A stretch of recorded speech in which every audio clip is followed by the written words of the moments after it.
In the year 2100, the protagonist stood on a plane, looking down at the ruined world below. At last he had found the person he was searching for, so without hesitation he jumped.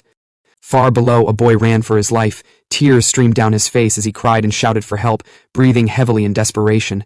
Suddenly a ferocious monster appeared in front of him, its presence suffocating and terrifying. Before he could react, another monster emerged behind him, its mouth burning with flames. With no hope left, the boy fell to the ground and began to beg for someone, anyone, to save him. In that moment, all hope seemed lost, and he wished with everything he had that someone would appear. He did not care who or what that person was, as long as they could save him. The monsters had turned the world into a living nightmare, and deep in his heart he wished for someone to take revenge on them. Then, in an instant, a beam of light shot down from the sky and obliterated the monsters completely. The protagonist descended and landed gracefully before the boy. He apologized calmly, explaining that he had seen the situation too late to arrive sooner. Shocked and overwhelmed, the boy asked if he was their savior. The protagonist simply stared at him in silence. Tears filled the boy's eyes as relief washed over him. At long last, he believed humanity could reclaim everything that had been taken from them. Unable to hold back his emotions, he collapsed into the protagonist's arms and cried. The protagonist responded quietly, saying that everything would be all right now, and that the boy could finally rest. Moments later, the boy died with a smile on his face, comforted by the belief that his final wish would come true. The protagonist stood there in silence. He had witnessed so much death that the boy's passing felt like nothing more than a fleeting moment. Soon after, another man approached him and called him by name, Jin. The man, Kagura, looked around and stated grimly that they had not made it in time. He explained that the boy was likely the last survivor in that entire area, and told Jin that it was time to give up. Humanity, as they knew it, was finished. Due to severe environmental pollution, monsters known as corruptors had been born through sudden mutations. These creatures possessed overwhelming regenerative abilities, making them impossible to eliminate even with nuclear weapons. Despite this, humanity had continued to fight, conducting countless experiments in search of a solution.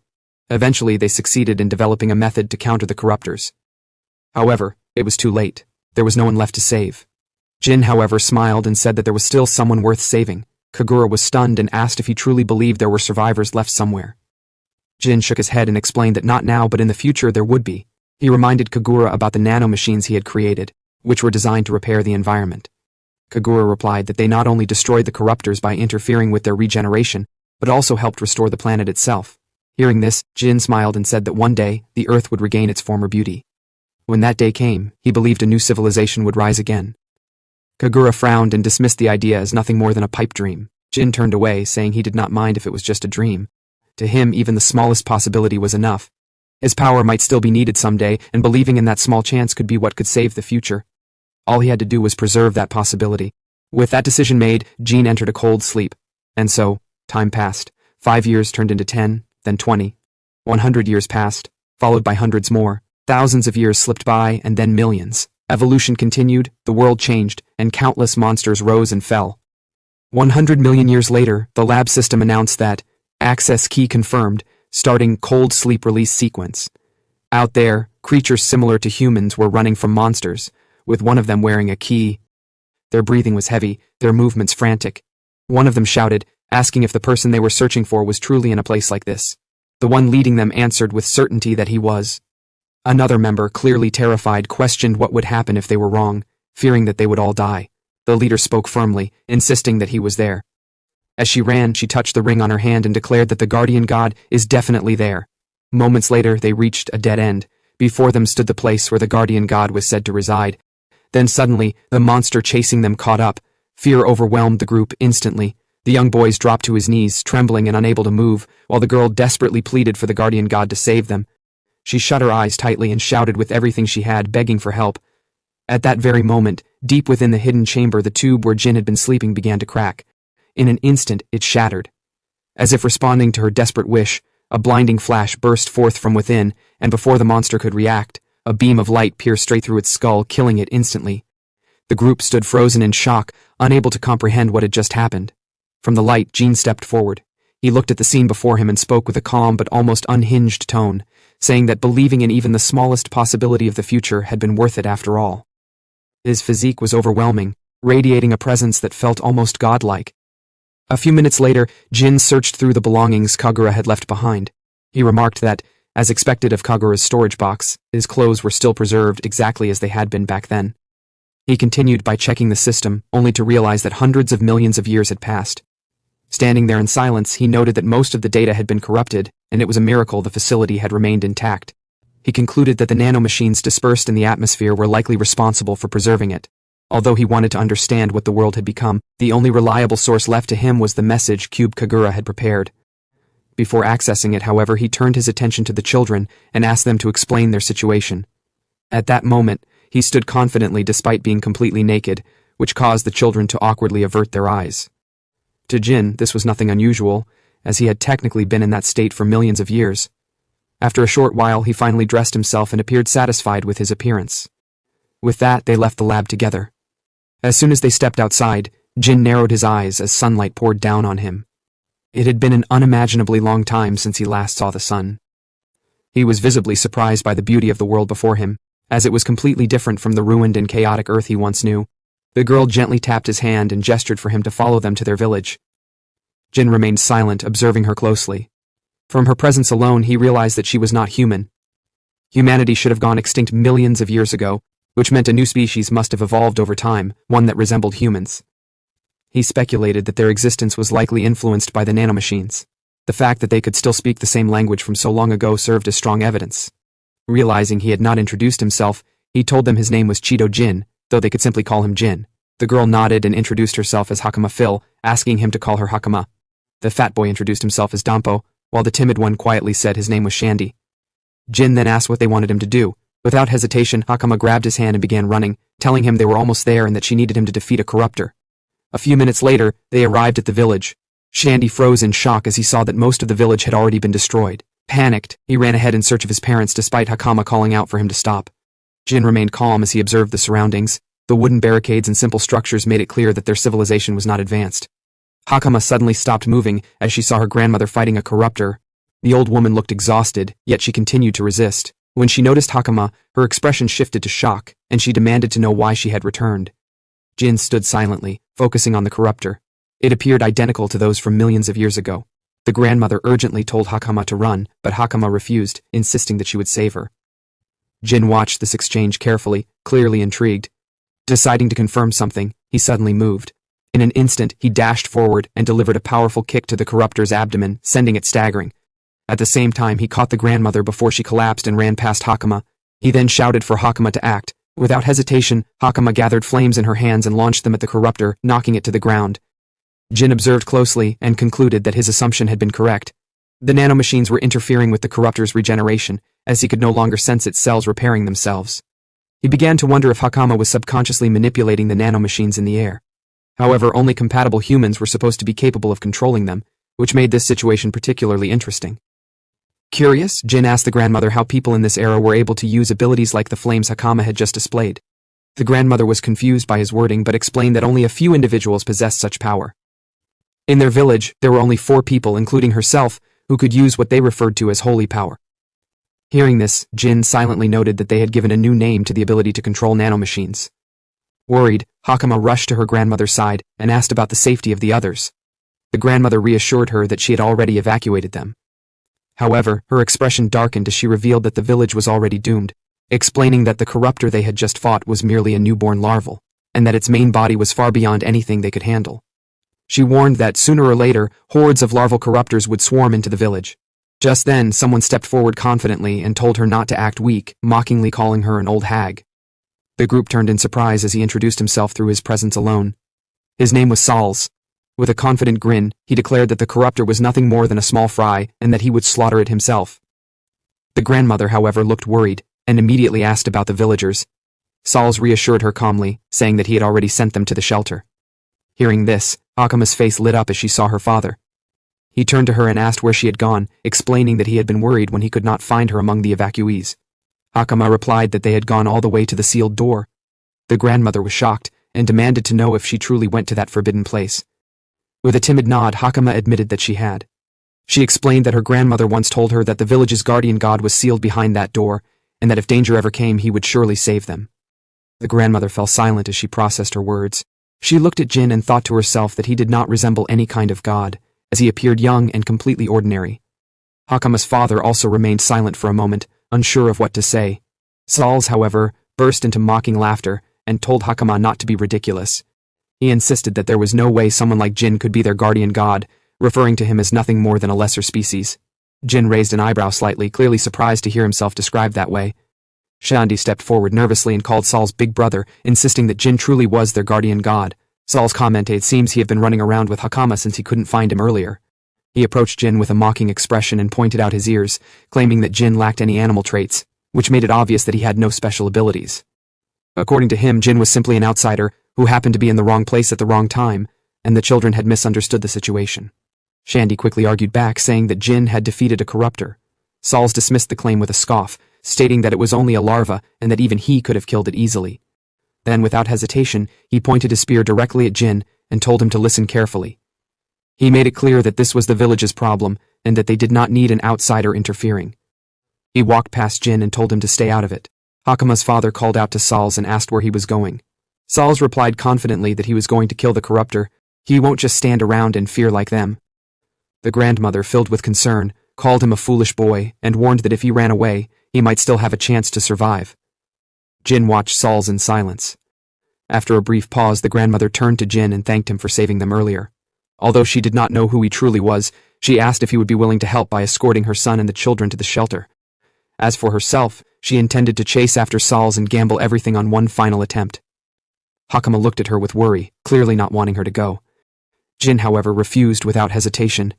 He stated calmly that he had his own pride and could not simply stand by after being insulted as a lesser species, only to watch that reckless man run off to his death. A few hours later, Sauls arrived at the corruptor's location, standing confidently atop the water. He called out to the monster with pride as he activated his power, declaring that he was the one who would carry this country on his back, the man destined to become a holy knight. With that belief, he charged forward without hesitation, determined to take it down himself. At the same moment, the corruptor released its lava into the water. The lava transformed into multiple creatures that rushed toward Sauls, but he cut them down instantly as they approached. Confident that it was time to end the fight, Sauls leaped forward and struck the corruptor's face with full force. He smiled, convinced the battle was already over. However, his expression froze as the wounds on the corruptor's face began to regenerate at an unbelievable speed. Before he could react, the monster prepared a counterattack. Sauls instinctively raised his guard, bracing for impact, but the attack never reached him. Jin had arrived. He stood in front of Sauls and blocked the strike effortlessly. Without even turning back, he calmly asked if Sauls felt better now. Sauls was stunned. At that moment, lava creatures surged toward him, but he quickly dodged them. Even then, he could not believe that the ones he had already destroyed were still alive. Jin raised his hand slightly, and with a simple flick of his finger, spears formed from the water and shot forward, piercing through the lava creatures while he continued to hold back the massive corruptor with ease. Sauls could only stare in disbelief. Meanwhile, Hakama's grandmother and father arrived at the scene. They were completely stunned by what they saw, unable to comprehend the situation before them. Jin, holding back the enormous corruptor with one hand, spoke casually, saying that it was starting to get heavy and that they should fall back for now. Without waiting for a response, he grabbed Sauls and leaped away from the battlefield, landing smoothly at a safe distance. Sauls, still trying to process everything, asked Jin what exactly was he. Jin ignored the question and instead explained that corruptors regenerate instantly, no matter how much damage they take. That was why nanomachines were needed to inhibit their regeneration. Sauls frowned, confused, as he had no idea what nanomachines were. Jin explained that what they called divine or holy power was actually the control of nanomachines. He added that Saul's earlier attack had been strong, but the damage was not deep enough to stop the regeneration. Still shaken, Sauls asked again if Jin was truly the guardian god. Jin replied calmly that he did not remember ever becoming a god, but there was something important he needed to say. He reminded Sauls that he had earlier claimed this was the village's problem. Jin corrected him, stating that it was not the village's problem at all. The corruptors were his responsibility. With that, Jin stepped forward again. Instead of attacking immediately, he raised his hand slightly and immobilized the corruptor's tentacles with a single motion. Every limb froze in place as if bound by an invisible force. As he did this, he continued speaking, explaining that the corruptors were monsters born from humanity's own mistakes. Since he had lived in that era, he was the one who had to bring everything to an end. He then began gathering energy in his hand. Sauls, still confused, admitted that he did not fully understand what Jin was saying but asked if he could truly defeat the corruptor. Jin answered without hesitation. He said that he was the result of countless experiments, the culmination of humanity's desperate and blood-stained history. He was the final creation, a weapon built to end it all. In the next instant, he unleashed a massive beam of energy. The attack tore through the corruptor completely, erasing it from existence without leaving a single trace behind. The sheer power of the blast shook the surroundings, and for a moment everything fell silent. The villagers stood frozen in disbelief. They had never witnessed such overwhelming power before. Hakama, however, smiled with relief, convinced that he really was the true guardian god. The beam shot straight into the sky, tearing through the clouds and leaving a massive hole above. Half of the corruptor's body was completely obliterated, unable to regenerate. Saul stood frozen, unable to comprehend the absurd power he had just witnessed. Not far from the battlefield, hidden within the bushes, a girl watched everything unfold. Her eyes were wide, and her mouth hung open in disbelief as she struggled to process what she had just seen.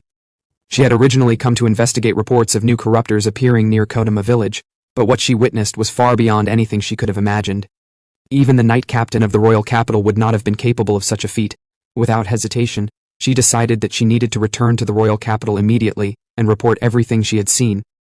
Later that night, Jin stood beside a large tree, listening to Kagura's final recorded message. Kagura appeared on the screen and said that if Jin was watching this, then it likely meant he was no longer alive. He laughed lightly, admitting that he had always wanted to say a line like that.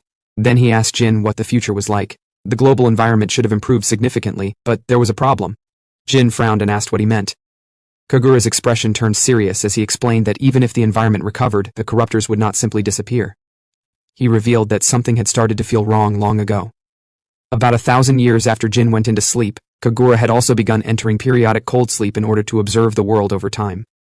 As the environment improved, the number of corruptors steadily decreased. However, through his recordings, he eventually captured something terrifying. New types of corruptors had begun to evolve. Kagura explained that alongside the improving world, stronger and more dangerous variants were emerging.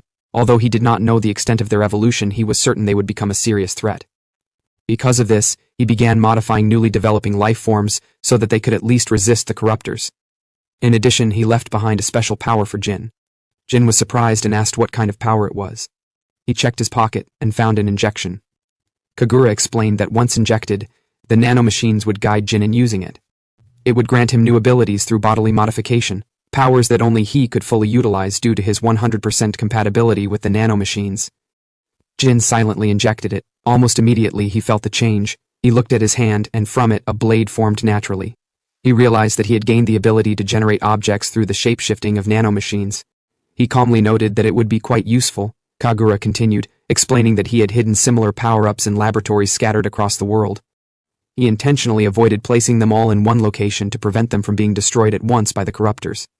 He encouraged Jin to travel the world and observe it for himself. No matter how dangerous things might have become, the world should still be far better than it once was. He then added that he wished Jin could enjoy this new world, even though he himself would never see it to the end. The video shifted to show Kagura in his old age. With a faint smile, he told Jin that the future was now in his hands. The message ended. Jin stood in silence for a moment before quietly responding that he understood.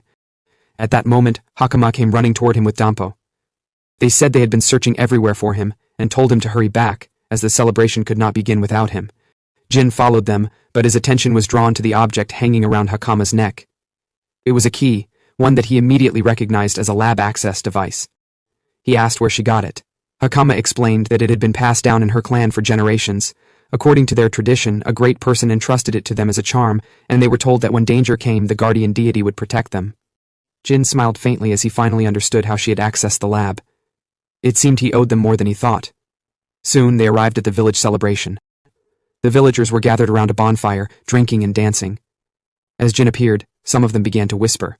One asked if he was truly the guardian deity, while others laughed and dismissed the idea, saying that no matter how they looked at him, he was just a weak and inferior species. One man mockingly added that someone like Jin could never defeat a corruptor. Before the laughter could continue, Saul stepped forward and struck the man across the face. He scolded them harshly, telling them that they had no idea what they were talking about, and that Jin's power was beyond anything they could comprehend. Hakama sighed softly, noting that Saul's had completely changed overnight. Dampo joked that he seemed like a completely different person compared to earlier that day. Just then, the grandmother approached Jin and asked where he had been. She expressed her gratitude on behalf of the entire village, explaining that without him they would have been wiped out. She said they wished to repay him in any way they could. Jin smiled and told them not to worry about it. However, if they truly wanted to repay him, he did not need goods or rewards. What he wanted was information. He wanted to know the current state of this world in detail.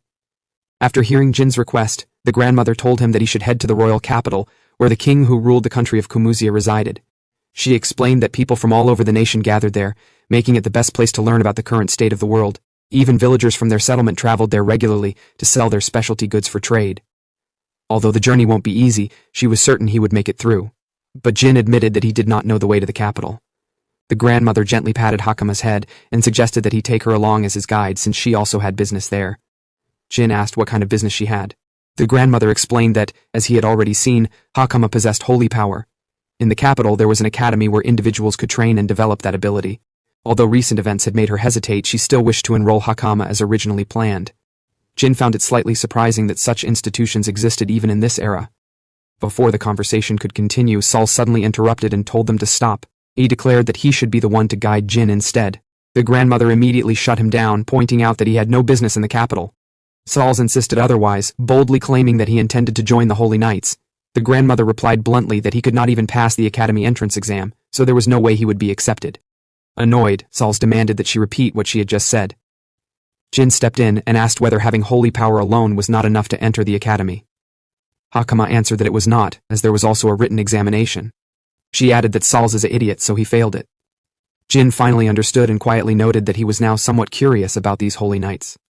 Meanwhile, far from the village, a knight received news that the corruptor near Kodama village had been defeated. He turned to the explorer girl and asked if the report was true. The girl, unable to hide her excitement, confirmed it immediately. She explained that she was on her way back to report everything to the guildmaster. The knight found the situation suspicious. He admitted that he had come personally because he believed that not even a holy knight could defeat such a creature.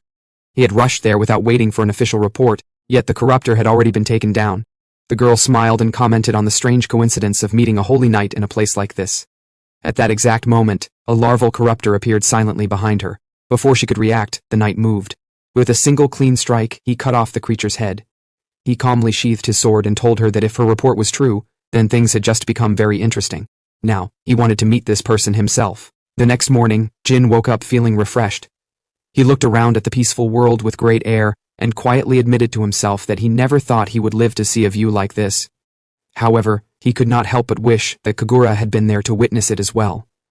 Behind him, Shandy approached while holding his clothes and politely asked him to get dressed, since he was completely naked again. A few hours later, Jin stood at the village entrance preparing to say his goodbyes. The grandmother reminded Hakama to properly fulfill her duty as Jin's guide, and Hakama nodded in agreement. Sauls, clearly disappointed, muttered that he had hoped to learn many things by staying close to the guardian god. The grandmother immediately told him that what he needed was to study, but Sauls snapped back at her to be quiet. Jin turned to Sauls and told him that his moves from the previous day were not bad, adding that he would be waiting for him in the capital. Sauls froze for a moment, then became flustered. With visible determination, he declared that he would do his best to study. Hakama's father stepped forward and shook Jin's hand, asking him to take care of his daughter. He then turned to Hakama and told her to stay safe and healthy. She nodded firmly. With that, they exchanged their final farewells. Jin and Hakama then set off on their journey toward the capital. Along the way they enjoyed the scenery, played by the rivers, and continued traveling until night eventually fell. As they sat around a small fire, Jin asked Hakama how long it would take to reach the capital. She replied that it would take about 4 days on foot. Jin held a cup and commented that it was closer than he had expected. Curious, Hakama then asked why he wanted to know so much about the world. Jin gave a vague response and said it was a secret, but internally his thoughts were far more serious. Kagura had warned him that the corruptors would not disappear, and even in this era they still existed. Originally, they should only thrive in heavily polluted environments, yet he had already encountered one in a clean river. That alone proved that something had changed. Hakama noticed his expression and commented that he looked scary. Jin apologized and told her he had simply been lost in thought. In his mind, he concluded that although the corruptors had not taken over everything, people were still living normal lives in this era. His first priority would be to understand how humanity currently dealt with them, and then slowly investigate the corruptors themselves. After a moment he asked Hakama to stop calling him the guardian god since he's not a god. She tried to compromise by calling him Jin-sama, but he immediately told her to drop the honorific as well and just call him Jin. As they continued eating, the sound of approaching horses interrupted them. A group arrived and stopped right beside them. The leading knight apologized for disturbing them and politely asked if Jin could spare a moment of his time. He was accompanied by 2 women. Jin looked at him and asked who he was.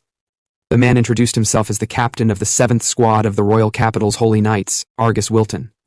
Jin observed him silently, realizing that he was finally meeting one of the so-called holy knights. Suddenly, the brown-haired woman beside Wilton stepped forward with a sharp glare. She scolded Jin aggressively, telling him to show proper respect when the captain was speaking. Wilton stepped down from his horse and calmly told her that was enough.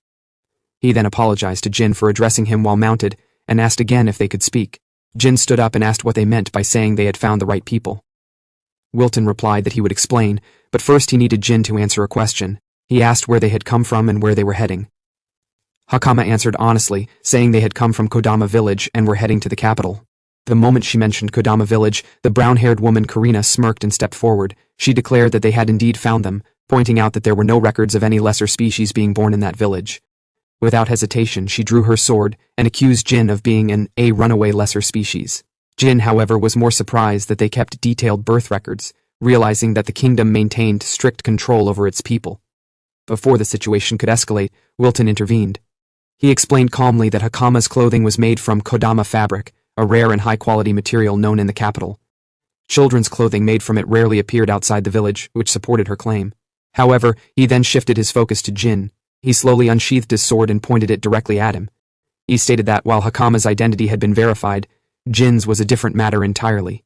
Wilton studied Jin carefully, his eyes lingering on his clothing. He admitted that he had never seen anything like it before, and asked what country such attire came from. He then explained that along the road from Kodama village to the capital, there had been repeated bandit attacks.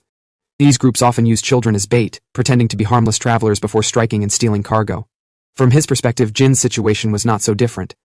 Before Jin could respond, Hakama stepped forward angrily and insisted that Jin was nothing like that. She defended him without hesitation. Wilton, however, remained unmoved. He stated calmly that they would be the ones to decide that. Furious, Hakama began to gather her power, but Wilton did not react with panic. With a single glance, multiple blades materialized in the air and hovered dangerously close to Hakama's neck, stopping her instantly. He warned her not to try anything reckless. Despite the threat, he casually complimented her, noting that her holy power showed promise. Jin watched everything in silence. For the first time, he fully understood the capability of a holy knight. The man standing before him was undeniably powerful. Wilton kept his sword pointed at Jin and repeated his question, demanding to know where he came from. He made it clear that depending on Jin's answer, he would cut him down on the spot. Jin's expression shifted slightly as he faced him. For a brief moment, he said nothing. Jin's gaze locked onto Wilton. After a brief silence, he let out a small sigh and calmly stated that he came from Kodama village. Karina immediately objected, insisting that it was a lie. However, Wilton slowly sheathed his sword and chose to believe him. Karina could not believe what she was hearing. Wilton then turned to Hakama and asked her directly if Jin is really from Kodama village. Hakama nodded firmly and said it was not a lie. She added that Jin was the guardian of Kodama village. Hearing the word guardian god, Wilton showed no visible reaction. Instead, he simply turned around as if to leave. Jin asked if they were finished. Wilton replied that they were. He explained that this was part of his duty and apologized for their earlier rudeness. Even so, Karina was still visibly frustrated and could not accept the situation. Before leaving, Wilton asked Jin if he was also heading to the capital. Jin replied yes. Wilton then said that if that was the case they would meet again. If Jin encountered any trouble he should come find him as he intended to make up for today. With that, he excused himself and left with his group. Karina remained angry, clearly dissatisfied with how things had ended. Jin simply smiled faintly as he watched them leave. A short while later, as Wilton and his squad traveled away from the area, Karina finally asked why he had backed down so easily. From her perspective, that lesser species was suspicious, no matter how one looked at it. Wilton remained silent for a moment before answering. He admitted that he was not even sure which of them could truly be called the lesser species. Karina was left speechless. Rhea then spoke up, agreeing with Wilton's judgment. Wilton added, he had attempted to use his power multiple times, but before he could even properly activate it, Jin had already reacted. He revealed that when he tried to use the same restraining technique he had used on Hakama, the spirits refused to lend him their strength. Rhea commented that she experienced the exact same issue. Hearing this, Karina asked what it meant. Wilton replied that it meant there was an overwhelming gap in holy power between them and Jin. Among all the holy knights, only the Grand Captain might be capable of something similar. Karina was shocked by that comparison. Realizing her mistake, she fell silent. Wilton told her not to dwell on it too much. She had only recently joined the squad, and there was no need to compare herself to someone like Jin. Rhea then asked if he believed Jin was the one who had defeated the corruptor at Kodama village. Wilton answered that it was most likely the case. Karina, still uneasy, asked if it was really safe to just leave someone like Jin alone. Wilton replied that although they did not know who he truly was, he did not appear hostile for now. For the time being, they would leave him be. More importantly, they needed to return to the capital. Even though the corruptor threat had been resolved faster than expected, staying away any longer could cause issues. As they continued their journey, Rhea reminded Karina to value character over strength and to stop judging others based on whether they were considered lesser species. Quietly, Wilton reflected on Hakuma's words about the guardian of Kodama village. If Jin truly chose to stand with them, he might become a key figure in solving the country's greater problems. The next day, Jin and Hakuma continued their journey toward the capital. Jin commented that the previous day had been interesting, and that he was glad to have met a holy knight. He then asked if all the knights in the capital were as strong as Wilton. Hakama shook her head and explained that he was exceptional. Only the very best were chosen as holy knights, and even among them, Wilton ranked near the top. She added mimickedly that the speed of his spirit arts last night was on a completely different level. Jin asked what she meant by spirit arts. Hakama explained that what they called holy power was the act of borrowing strength from spirits, and the techniques created using that power were known as spirit arts. Jin finally understood. In his mind, he concluded that what they referred to as spirits were most likely the nanomachines. In this era, science had been completely mistaken for something like magic. As Jin continued walking, he recalled Karina referring to him as a lesser species, which made him think more deeply about it. He turned to Hakuma and said that it sounded like there were many different races in this world. Hakuma nodded and explained that some people had features resembling fish, while others looked more like insects. Long ago, humans could only survive in limited environments, so over time their bodies changed to adapt to the regions they lived in. Jin was surprised to hear this. In his mind, he realized that these people were likely the descendants of survivors from millions of years ago, and that humanity itself had evolved into these new forms. However, he quickly dismissed the thought for now, knowing there was no point dwelling on it yet. He then asked if those who had not changed were the ones referred to as lesser species. Hakuma paused briefly before answering. She admitted that it was true. Compared to those who had adapted to their environments, the unchanged ones were considered inferior in many ways. Because of that, people looked down on them. She added quietly that many of those labeled as lesser species were often sold as slaves. Jin's expression shifted immediately upon hearing that. Hakuma continued, saying that she did not agree with it. In her opinion, judging someone simply because they were different was wrong. She believed that everyone had their own flaws, and no one had the right to look down on others. Jin remained silent for a moment before telling her that she was a good person. Hakuma seemed slightly confused at what he meant. At that moment, something suddenly appeared in front of them. A girl stumbled forward and collapsed onto the ground, her body covered in injuries and her clothes torn apart. With a weak voice, she begged for help. Hakuma immediately rushed to her side and asked if she was all right. Jin stepped closer, observing carefully. Then his eyes narrowed slightly. The girl had completely human features, including normal ears. The girl lay on the ground, breathing heavily. Jin observed her closely. Her body was covered in bruises, and her injuries were severe. Hakuma rushed forward and asked if she was all right. Jin stepped closer and told the girl to hold on, assuring her that he would heal her. However, to their shock, the girl suddenly pulled out a dagger and pressed it against Hakuma's throat. She warned Jin not to move or she would kill her. In that instant, Jin realized they had walked straight into a trap. He scanned the surroundings and quickly noticed the presence of others nearby. Someone capable had been hiding. A man emerged from camouflage, definitely the one in control. He praised the girl, calling her Powell, and said she had done exactly as instructed. Jin immediately understood what they had used. It was a form of stealth camouflage, likely an advanced nanomachine function that bent light to make the user appear invisible. However, such camouflage usually broke upon movement, which meant the man was highly skilled to maintain it so effectively. The man stepped forward and pointed his sword at Jin. He commented on Jin's unusual clothing and asked what country he came from. Then he warned him not to move, making it clear that any sudden action would lead to consequences. Seeing Jin in danger, Hakama instinctively tried to activate her power. Jin immediately stopped her and told her not to do it. He reminded her that her power was not meant to be used recklessly, especially against people. Although she was frightened, she obeyed. The bandit leader smirked, pleased with the situation. He said they had struck a jackpot, as capturing someone with holy power was rare. One of the bandits asked Jin if he could also use holy power. Jin replied calmly, maybe. Annoyed, the bandit kicked Jin hard in the stomach, knocking him to the ground and warning him not to act smart. The leader scolded and told him not to damage valuable merchandise, but the bandit dismissed it, saying lesser species did not sell for high prices anyway. These men were the bandits the holy knights had mentioned, and worse, they were slave traders. The leader then activated his magic, told them they'd be taking a short nap. Fear gripped Hakama as she realized that if they were captured, they would be sold as slaves. Hours later, Jin woke Hakama inside a cage. She jolted awake in shock, while Jin calmly asked if she was all right. She replied that she was fine, then demanded to know where they were. Jin explained that they were at the bandits' base. Everyone captured on the road was brought here, and many of them were in terrible condition, starved and traumatized. Hakama looked around in silence, unable to process what she was seeing. Then she suddenly noticed something, and asked Jin why he was naked. Jin replied casually that the bandits had taken his clothes because they were unusual, although they at least left him with his underwear. Hakama stared at him and commented that it was strange how calm he was. Jin shrugged and said that he had spent most of his life naked, so it did not bother him. Hakama then asked the obvious question, if he was that strong, why had he not fought back? Jin did not answer. At that moment the door opened. Powell entered carrying food and dropped it on the ground in front of the cage. Hakama immediately stepped forward angrily, ready to confront her. However, Powell spoke first. She said she did not mind being hated, as she never expected to be forgiven anyway. Hakama fell silent, though her anger was still clear. Jin then spoke, saying that Powell was too kind. Surprised, Powell asked what he meant. Jin explained calmly that real scum do not waste time worrying about whether others hate them or whether they will ever be forgiven. Powell was left speechless.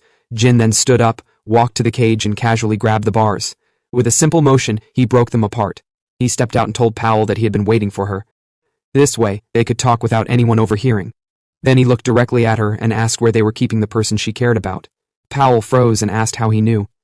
Jin stepped closer and calmly said that it was simple deduction. At first, her injuries had convinced him since they were real. However, even people like those bandits would not normally injure their own ally to that extent just to use them. That meant she had been forced into it. He concluded that she was only obeying them because they were holding something over her.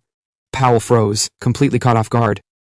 Her expression slowly broke, and tears welled up in her eyes. With a trembling voice, she admitted the truth. The bandits had taken her little brother. They threatened that if she resisted, they would sell him off to another country, separating them forever. She cried as she explained that her parents had already been killed by those same bandits, leaving her with no choice but to protect her brother. That was why she followed their orders. Jin's expression darkened slightly, clearly angered by what he had heard. Hakama then asked if he had allowed himself to be captured on purpose to save them. Jin replied that it was part of the plan. He explained that people like those bandits were persistent and difficult to eradicate. If even one of them escaped, they would simply regroup somewhere else and continue their crimes. To truly eliminate them, they had to be wiped out completely, from the roots. With that, Jin stepped forward and kicked the door open. The impact sent the guard outside flying violently into the air. 100 million ago. Jin was someone who admired justice. However, he quickly realized that a world that required justice was a world overflowing with filth, filled with thugs, thieves, and murderers. Back then, he believed that living an ordinary life would be the best possible outcome, but the environment he lived in never allowed that, so he crushed them. And he kept crushing them without hesitation. Even as he grew older, nothing changed. He continued eliminating people like them over and over again without stopping.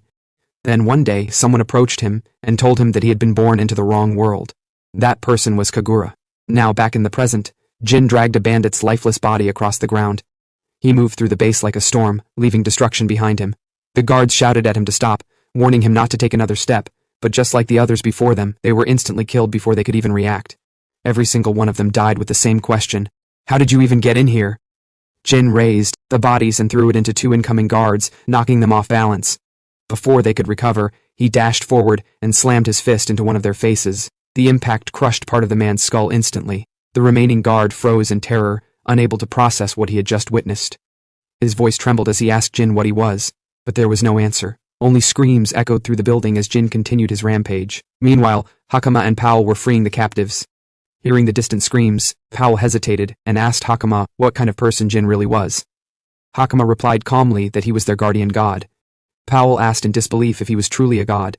Hakama replied yes and told her that as long as Jin was there, everything would be fine. For now, they just needed to focus on getting everyone out safely. Powell was still shaken. She could not believe what she was hearing. In her mind, there was no way anyone could defeat the bandit leader, especially someone with such overwhelming holy power. However, she was completely wrong. At that very moment, the bandit leader sat frozen in shock. Jin held the second-in-command by the head, lifting him effortlessly as the man stood helplessly. Desperate, the leader tried to negotiate. He asked Jin what he wanted, offering money or even slaves. He pointed toward the captured children and said Jin could take as many as he liked. Jin stared at him in silence. Then he asked calmly if he was done talking. Without waiting for a response, he crushed the man's head and let the body fall to the ground. The bandit leader's mind went blank. He could not understand what was happening. His spirit arts would not activate, and no matter what he tried, nothing responded. Jin slowly walked toward him. He told the man that he was nothing more than a half-baked thug. People like him always looked down on their targets at first, convincing themselves of their superiority, but the moment they began to lose, they immediately started begging for their lives. The leader gritted his teeth in frustration. Realizing he had no other option, he activated his last resort. He turned and slammed a switch, shouting that it was not over yet. A hidden passage opened, revealing a massive corruptor locked inside a cage. Jin's eyes narrowed slightly as he saw it. The bandit leader laughed and explained that he had obtained the creature through a special request from someone. If he could not win, then he would simply destroy everything. The corruptor was released and charged straight at Jin. It swung its massive arm down, aiming to crush him, but Jin raised both hands and blocked the attack effortlessly. The bandit leader stared in disbelief. Jin stood completely unharmed. Calmly, he explained that he had been born with a body far beyond that of a normal human, possessing several times the muscle density and strength. On top of that, when it came to corruptors, he never held back his power. Without hesitation, Jin unleashed a massive beam of light. The corruptor's upper body was completely obliterated, leaving only its lower half collapsing onto the ground. The bandit leader fell back in shock, his entire body trembling as he struggled to process what he had just witnessed. For the first time, he realized that Jin could use holy power at an overwhelming level. Jin looked down at him and calmly asked what his next move was. The man, now fully aware that he had lost, hesitated before asking if there was any chance he would be allowed to walk away. Before he could even finish speaking, Jin stepped forward and drove his fist straight into his face, slamming him violently into the wall. Jin retrieved his clothes and put them on. He then turned to the children and apologized, telling them they would need to wait a little longer, but he would make sure everyone was safely taken outside soon. Hearing this, the children were visibly relieved. Before leaving, Jin decided to check a few things. Gathering evidence of the bandits' crimes was just as important. He opened a nearby drawer and found documents inside. He picked them up and began examining them, but after a moment, he realized he could not read a single word. He decided to ask Hakama to teach him how to read later. Still, one question remained in his mind. Why were the bandits trying to capture a corruptor? To find out, he placed his hand on the remains of the corruptor and accessed the nanomachines in the area. Through them, he could retrieve stored visual data, since it could only store up to a week's worth of footage. As the data flowed in, Jin's expression went pale. In the footage, the bandit boss could be seen politely asking a man what they planned to do with the captured corruptor. The man, addressed as their lord, simply smiled and said he did not need to know. However, he added one thing. Very soon something interesting would happen in this country, something he described as perfect. Jin silently processed the information. A few hours later, the bandits were being rounded up and arrested.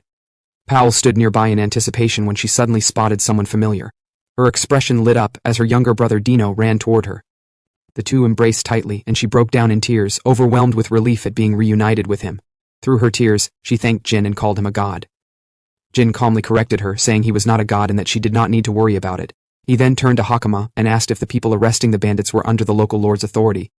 Hakama replied yes and explained that they were guild staff, and the man apprehending them was the guild master of the town. The man noticed Jin and walked up to him and asked if he was the one responsible for uncovering the bandits. Jin replied yes. The man introduced himself as Patrick, the guild master, and expressed his gratitude for Jin's help in dealing with such a large group of criminals.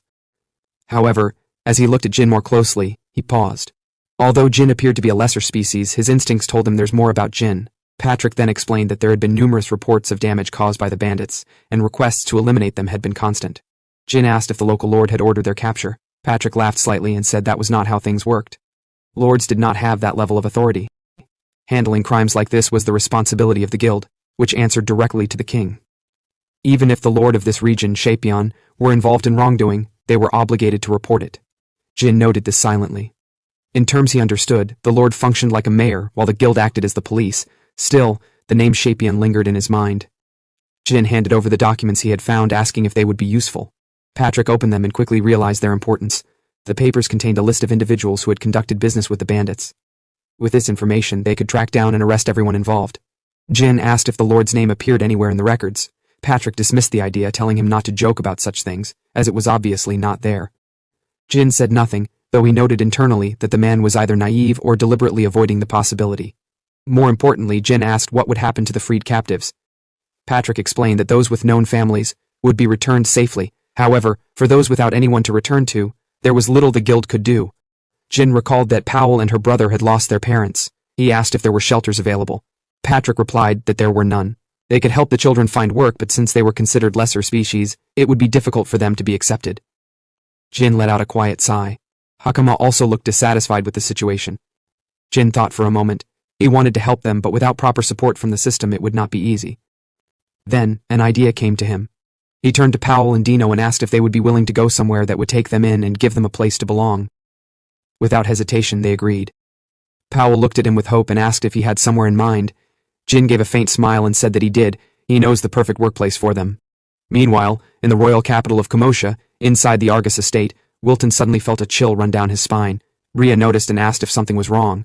Wilton replied that it was nothing, just a sudden chill. He dismounted from his horse and told his team that the expedition was over for the day. He thanked them for their hard work and instructed them to take the day off and rest. After that, he walked into his estate. The maids and attendants greeted him respectfully as he entered. He handed his belongings to the head butler and asked if there had been anything unusual during his absence. The moment he asked, both the butler and the nearby maids turned pale. Wilton immediately noticed the change in their expressions and realized that something had happened. The butler tried to maintain composure and apologized for troubling him while he was still tired. Then he leaned in and whispered something into Wilton's ear. At that exact moment, high above them, a girl silently observed everything from the shadows. Wilton thanked the butler for the report, but his expression darkened as he processed the information. He placed a hand on his head, clearly troubled.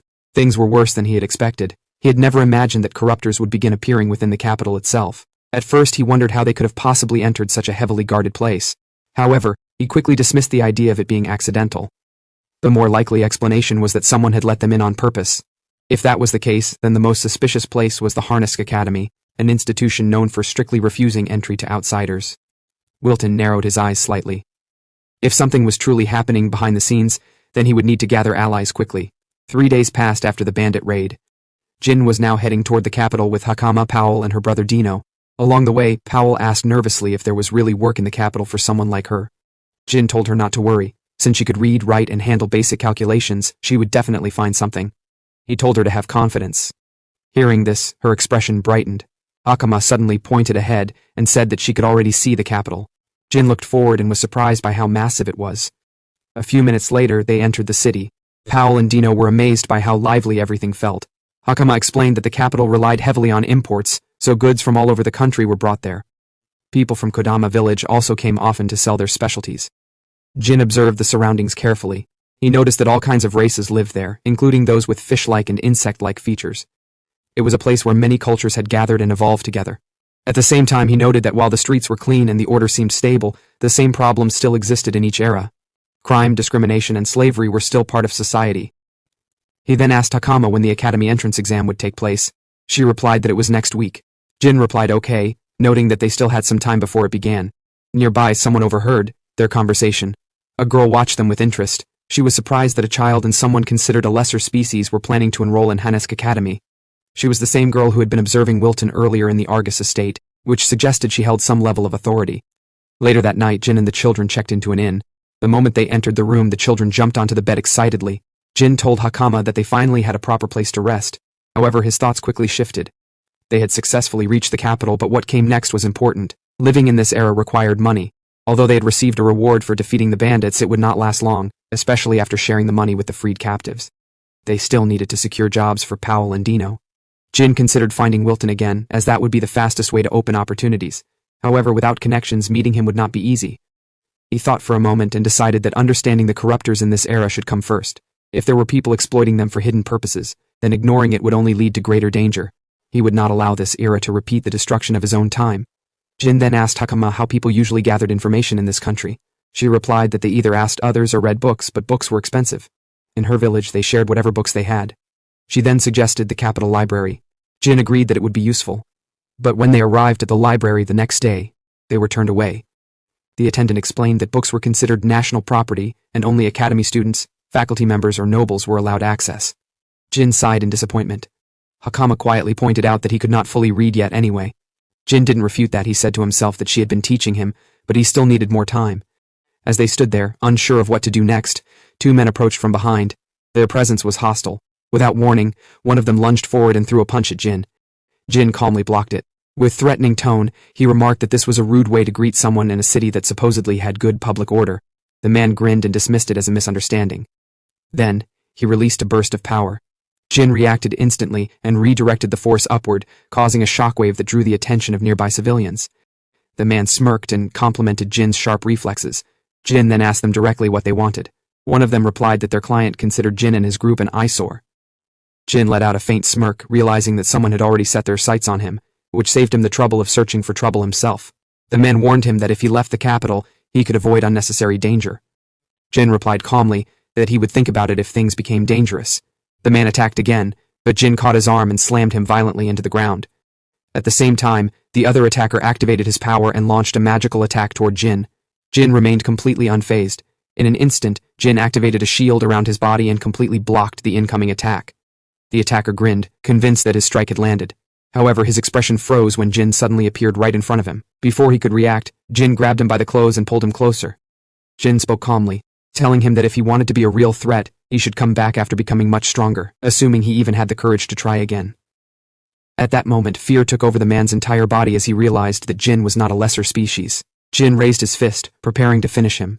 But before he could strike, a voice cut through the tension. Someone ordered them all not to move. That someone was Karina. She looked irritated, clearly annoyed that a fight was breaking out in the middle of the city while she was trying to enjoy her day off. Without hesitation, she pointed her sword at everyone present and declared that she would throw every single one of them into a cell. Then her eyes landed on Jin. Her expression shifted to shock as she recognized him as the so-called lesser species from before. Jin released the man and let him drop to the ground. With a faint, knowing smile, he remarked that it was a good thing he had made a scene on purpose. Karina grinned, mocking Jin for causing trouble the moment he arrived in the capital. She said that in the end, a lesser species would always remain a lesser species, as they did not understand what they could and could not do. However, the woman beside her spoke up nervously. She explained that she had witnessed everything, and that the children were the ones who had been attacked first. From what she saw, it was clearly self-defense. Karina froze upon hearing this, realizing that she had completely misjudged the situation. A few minutes later, she examined the two attackers more closely and recognized them as students of Harnisk Academy. She sighed and muttered that she hoped the lady was not involved. Jin asked who the lady she mentioned was, but she brushed it off and said she was just talking to herself. She then ordered the guards to take the two men away. Jin smiled faintly and commented that he never expected the Holy Knights to also do patrol jobs. Karina replied that the capital was large, and they simply did what they could to maintain order. In truth, she had only been passing by when she noticed the commotion. Even so, she could not ignore one fact. Jin was strong. Defeating two academy students so easily was no small feat. As she turned to leave, she warned Jin not to stir up too much trouble in the capital. Before she could go, Jin asked her to wait. He told her that there was somewhere he wanted her to take him. Curious, she asked what kind of place it was. A short while later, they arrived at the Argus estate. Standing before them was Wilton. Wilton was surprised when Jin immediately told him to hire the two children. Jin reminded him that he was the one who said he could come to him if he ever ran into trouble. Wilton looked at the group and noted that Jin had brought more people than before. Jin simply replied that things had turned out that way. Jin explained that they had encountered the bandits Wilton had warned them about, and that the children had been their captives. He added that he had dealt with the situation and left the rest to the guild. Wilton was surprised that Jin had handled everything alone. He then asked why Jin cared so much about the children. Jin replied that the kids had no family, and that they were what people called lesser species. At the very least, he wanted to help them find a place where they could live and work. Wilton told him that he was under no obligation to take responsibility for them. Jin answered calmly that it did not matter. If he chose to save someone, he would see it through to the end. Karina looked unimpressed, but Wilton was clearly intrigued. Powell and Dino were deeply moved by his words. After a moment of silence, Wilton agreed to let the two children stay and work at his estate. Powell's face lit up with relief, but Wilton added one condition. He told Jin that in return he wanted him to serve as an instructor. Jin was slightly surprised by this. Soon after, Powell and Dino were given proper clothes and introduced to the staff. They bowed and thanked Wilton, but he told them there was no need. He then instructed the butler and head maid to educate them properly and to treat them fairly, without discrimination. They accepted the order respectfully. With that settled, Jin said his goodbyes to Powell and Dino. As he walked with Wilton, he asked directly if there was an ulterior motive behind making him an instructor. Wilton admitted and said he appreciated Jin's sharp understanding of things. He then told Jin that although he did not know his true identity, he believed he was a decent man and had a favor to ask. With a serious expression, he told Jin that he wanted him to infiltrate Harnisk Academy. Jin stopped and asked what he meant. Wilton explained that the country was currently being targeted by multiple factions competing for power. Jin asked about the king, and Wilton replied that the king was gravely ill and did not have long to live. Because of that, the struggle for succession had already begun in secret. However, there was an even greater threat. Someone with no rightful claim to the throne was also trying to take control of the country. This group was using corruptors and dragging innocent people into their schemes. Hearing this, Jin realized that the situation was far more complex than he had initially thought. Wilton continued, explaining that these dangerous individuals were hiding within the capital and operating from the shadows. They needed to uncover their identities as soon as possible. Jin thought for a moment, then asked if that meant the most suspicious place was Harnisk Academy. Wilton replied that Jin was correct. He then knocked on a door. When it opened, he told Jin that the person they were about to meet would help him move freely inside the academy. He introduced her as his younger sister Maria. Before Wilton could properly introduce Jin, Maria interrupted him sharply. She asked if he was seriously planning to put a lesser species in charge of the academy infiltration they had discussed. Wilton scolded her for being rude. Maria immediately countered, saying that she was not being rude. According to her, the very existence of lesser species was what could be considered offensive. She added that she could somewhat understand someone like Hakama, who came from a rural background, but entrusting such an important role to someone like Jin was unacceptable. Jin let out a quiet sigh and remarked that she was quite the forceful young lady. Wilton could only apologize to Jin and told him not to take her words to heart. Karina leaned closer to Jin and whispered that although Maria was brilliant, her prejudice against lesser species was extreme. Jin replied calmly, told Karina she was not much better herself. Maria, clearly irritated, pointed out that this was not just about sneaking into the academy, he would also have to fulfill the responsibilities of an instructor. She stated bluntly that she did not believe a lesser species was capable of handling such a role, and questioned whether Wilton truly believed Jin had that level of ability. At that moment, Hakama stepped forward and revealed that Jin could not read. Maria immediately dismissed him, saying that someone who could not even read was not worth discussing as a teacher. However, Hakama continued, insisting that even so, there were many things that only Jin could teach. She said with confidence that Jin was far more capable than people like them. Maria fell silent for a moment, caught off guard by her conviction. After a brief pause, she walked past Jin about to leave the room, and commented that while he might be strong enough to keep students in line, strength alone did not make someone a teacher. Wilton let out a quiet sigh. Karina, on the other hand, remarked that this situation confirmed something important. The academy students who attacked Jin earlier might have been acting under her influence. Wilton apologized to Jin again, and assured him that he would address the matter properly later. Jin waved it off and asked a more direct question. What exactly was he expected to teach as an instructor? Wilton answered that it would be spirit arts. From what he had observed, Jin was highly skilled in that field. Jin asked what specifically he wanted him to teach. Wilton replied that the basics would be enough. Fire, lightning, ice, and healing. If Jin could use even 2 of those fundamental spirit arts, it would already be sufficient. Jin paused, slightly surprised, and asked if that was all.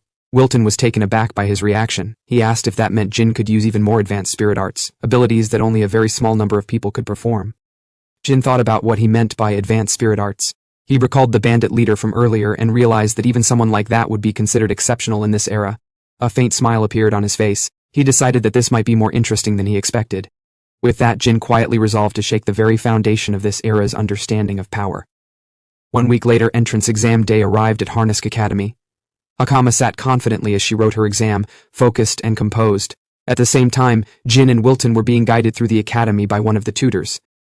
The man thanked Wilton for coming, mentioning that the 7th squad of the Holy Knights must be busy. Wilton replied that it was nothing special, as it was simply their turn. Jin leaned closer and asked what he meant by that.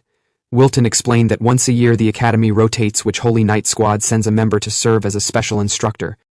This year, that responsibility had fallen to the 7th squad. As they walked, Jin silently wondered if Wilton was certain he had chosen the right person for the role. Meanwhile, the tutor glanced at Jin with a suspicious expression, clearly unsure about his presence. After a short walk, they arrived at their destination. The tutor told Wilton to proceed inside, as the headmaster was waiting for them.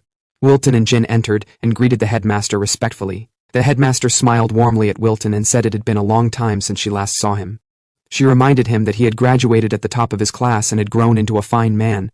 She added that she was grateful he continued to lend his strength to the academy. Wilton responded calmly that it was simply his duty. Returning to the matter at hand, the headmaster mentioned that she had heard many rumors. According to what she had gathered, Wilton had been involved not only in battles against cultists, but also in the growing power struggles within the country. The headmaster then spoke with a sharp tone. She acknowledged that the kingdom lacked manpower and understood that the Holy Knights were busy, but that did not mean the academy should be neglected. She questioned whether he truly intended to appoint a lesser species as an instructor. Jin remained silent as the weight of her words made it clear she was looking down on him. Wilton stepped forward and told her not to worry. He stated confidently that Jin was more capable than anyone in his 7th squad when it came to combat. The room fell silent for a moment. The headmaster admitted that if Wilton said so, she could not dismiss it outright, but she still could not accept it so easily. One of the professors immediately stepped in and voiced his objection. He declared that in the long history of the academy, not once had a lesser species been allowed to teach. He argued that such a position was not meant for someone like Jin and asked if she intends to disgrace the institution. The headmaster paused, then turned to another senior figure, Lord Luckman, and asked for his opinion. Luckman stroked his beard thoughtfully and agreed with the objection. He pointed out that most students came from noble families, and allowing a lesser species to teach would inevitably cause backlash among both students and staff. The headmaster sighed, admitting that she felt the same. However, she turned her attention to Jin and said she wanted to hear his side as well. Jin stepped forward and bowed politely. He introduced himself as Jinjito from Kodama village. She was surprised to see that despite the insults Jin had just endured, his composure remained steady. Then Jin asked a simple question. Was a lesser species unfit to teach because of what they were, or because they lacked the ability? The headmaster answered without hesitation. It was about ability. If someone had the skill, then their background does not matter. The headmaster then asked if he can prove he has the abilities. Wilton suggested that the simplest way to judge him was through combat. A few hours later, they gathered at the Spirit Arts training ground. Because of the entrance exams, only a small number of students were present, though some began to gather out of curiosity as word spread. Maria stood among them, watching quietly. The headmaster explained the rules. Jin would face one of the academy's instructors who specialized in spirit arts. The headmaster commented that observing his combat ability would be the fastest way to evaluate him. Wilton watched silently, thinking to himself that this would be the first time he would see Jin fight properly. Given the common belief that lesser species possessed weaker bodies and minimal holy power, he hoped his judgment had not been wrong. Jin's opponent, the instructor named Guida, told Jin with a confident tone that since today is the entrance exam, very few students are on campus, so at least he won't be embarrassed too publicly. He then announced that he would make the first move. Without hesitation, Guida launched an attack. Jin moved instantly, dodging the strike with ease. The students reacted with surprise, while some watched in awe as Guida began to fight seriously. Seeing the growing audience, Guida became more eager to demonstrate his strength. He activated multiple lightning-based spirit arts and fired them toward Jin. Jin avoided every single attack without difficulty. Guida frowned and assumed that all Jin could do was dodge. In his mind, there was no way a lesser species could truly be strong. He said to himself that though he didn't not become a holy knight, but he had graduated at the top of the academy and was far beyond someone like Jin. Jin let out a quiet sigh as he continued evading. He thought to himself that he disliked using his power against people, but in this situation he had no choice, so he activated his powers. In the next moment, everything changed. Guida suddenly froze. Before anyone could understand what was happening, his body was slammed violently into the ground, pinned down by an overwhelming force. The entire arena fell silent. Wilton, the headmaster, and even the professors were left in shock. Guida, struggling on the ground, had no idea what had just happened. None of them had ever seen a spirit art like that before.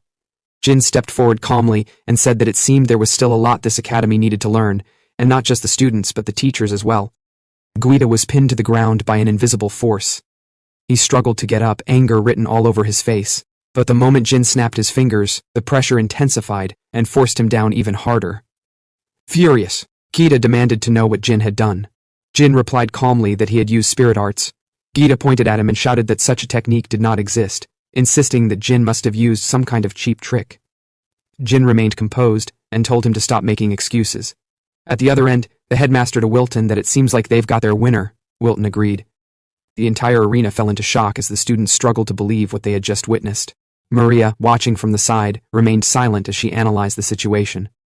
She understood that what Jin had used was beyond ordinary spirit arts, yet she could not comprehend how he had done it. Unlike others who had evolved under the blessing of spirits, lesser species were supposed to possess almost no holy power. For the first time, she found herself questioning what Jin truly was. Guida, however, refused to accept defeat. He grabbed Jin by the collar and continued shouting, but Jin simply told him to calm down. And so, time passed. 1 week later, the entrance ceremony at Harnisk Academy began. The headmaster addressed the new students, explaining that the academy did not exist to teach academics, but to train warriors capable of defeating corruptors. Those who could not keep up would be expelled without hesitation, but those who succeeded could one day join the ranks of the Holy Knights. Everything depended on their own ability. From above, some elite students observed the crowd. One of them commented, saying, "There are so many commoners present," but Maria remained silent, still lost in thought. At that moment, a student named Lias approached her. He remarked that it was rare to see her attend something like the entrance ceremony. Maria replied that the same could be said about him. Lias smiled and said that it was only natural to observe potential high-ranking nobles among the new students. However, his expression suddenly changed. He pointed toward the teachers' area and asked why a lesser species was seated among the teachers. Maria answered simply that he was a teacher. Lias was shocked and asked how that was even possible. Maria then asked him what he thought of the new instructor. Still stunned, Lias replied that he was nothing more than a lesser species. Maria did not disagree, but she remained thoughtful. Meanwhile, Jin observed the academy grounds. He noted how vast it was and understood that investigating it properly would take time.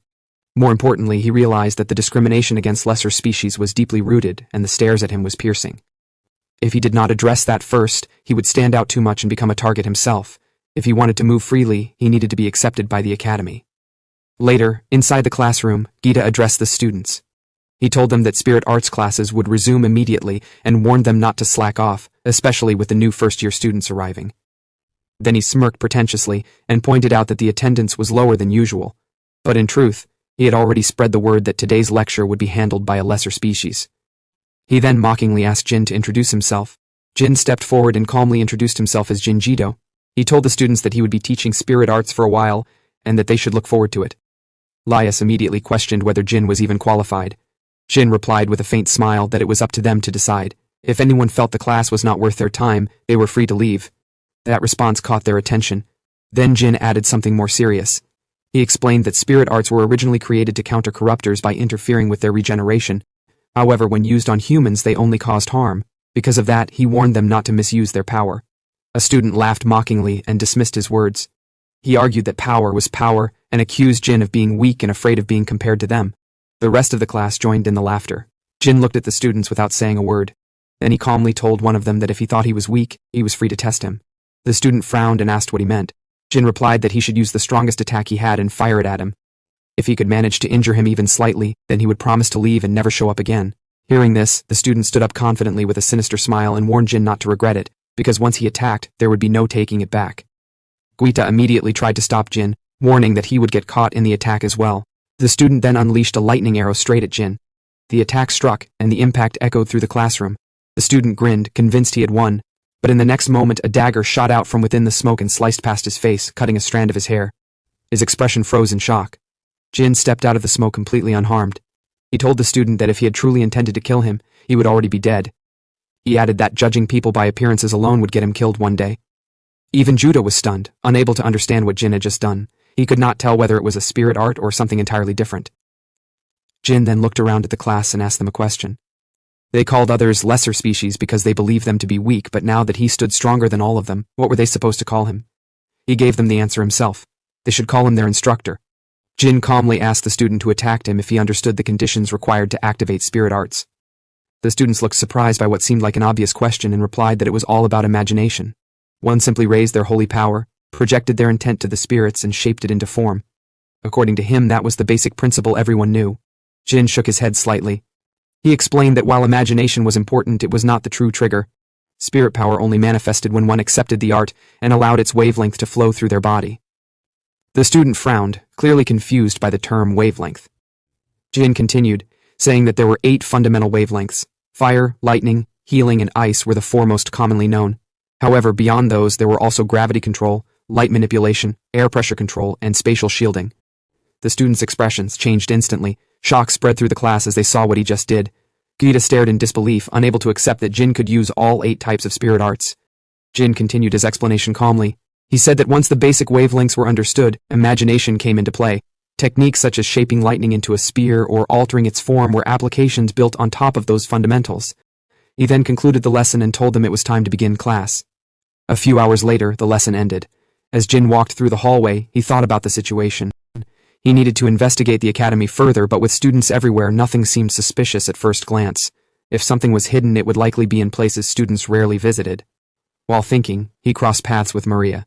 They exchanged a brief look before Jin walked past her. Maria stopped him and asked, "What exactly is he?" Jin turned back and asked why does she cared. Didn't she saw him as nothing more than a lesser species? After a pause, Maria admitted that something about him was not normal. There was no way a lesser species like him could use all spirit arts. Jin replied that anyone could do it if they learned to switch wavelengths properly. Maria told him not to oversimplify it. If it were truly that easy, it would not be considered extraordinary by other students. After a moment, she turned and told him to follow her. A few minutes later, they arrived at a quiet and isolated room. She explained that it was a storage area for teaching supplies. Jin looked around and said, "Doesn't that mean it is just a storeroom?" Then something caught his attention, a statue. He asked her, "Why are they in this room?" She showed him a document and explained that she had been investigating as well. According to her findings, there was an empty space next to this room, large enough to fit another chamber. Jin stepped closer to a statue nearby.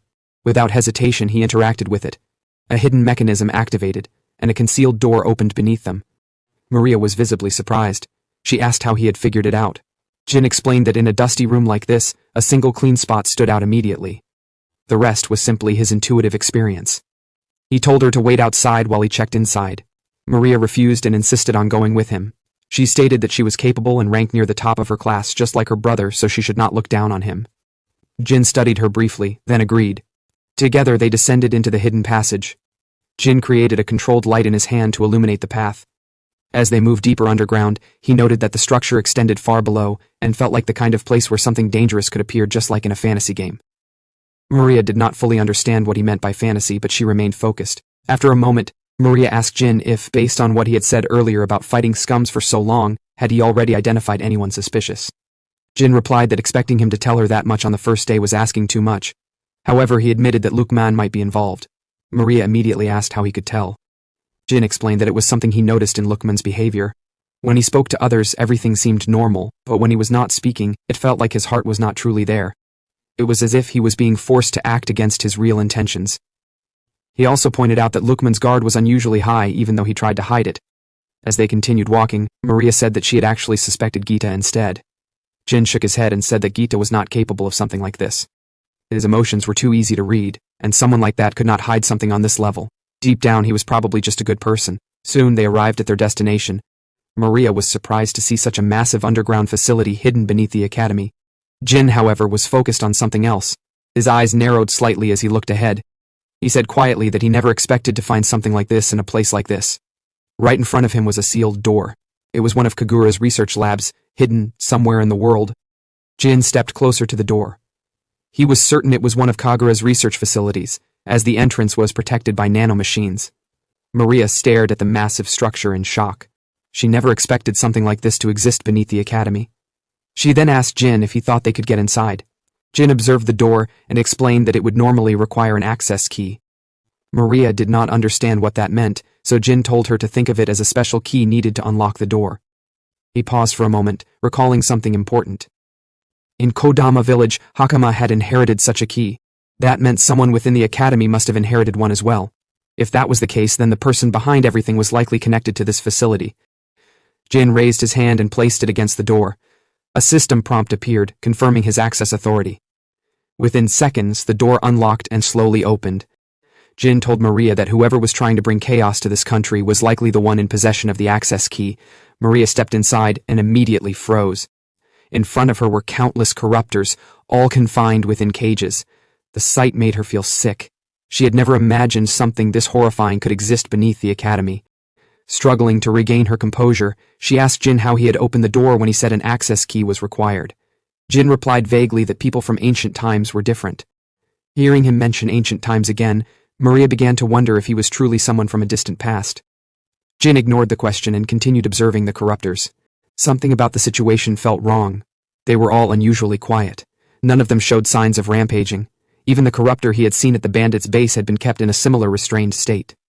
More importantly, he questioned how creatures of such size had been transported and contained so efficiently. Maria suggested that the academy itself was suspicious and proposed waiting in ambush to capture whoever was behind it. Jin said no. He told her that their priority should be to seal off the academy and eliminate the corruptors immediately. Maria was shocked and asked if he was willing to let the mastermind escape.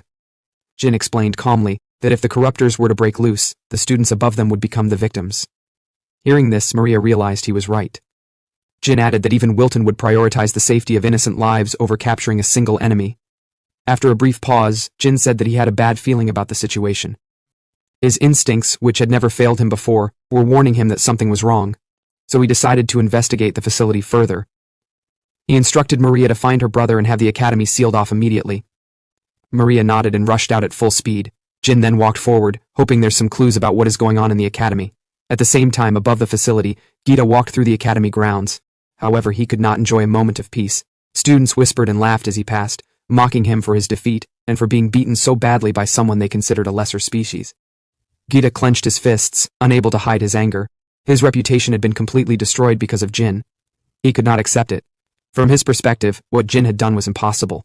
The only explanation he could accept was that Jin had cheated, and he became determined to expose the truth himself. As his frustration grew, the headmaster suddenly appeared behind him. She told him calmly that his behavior was unsettling the students and asked him to stop acting so strangely. Guita was startled by her sudden presence. The headmaster let out a quiet sigh and said she would not comment on his personal habits. Then she asked if he had seen Lukman. Gita was confused by the question.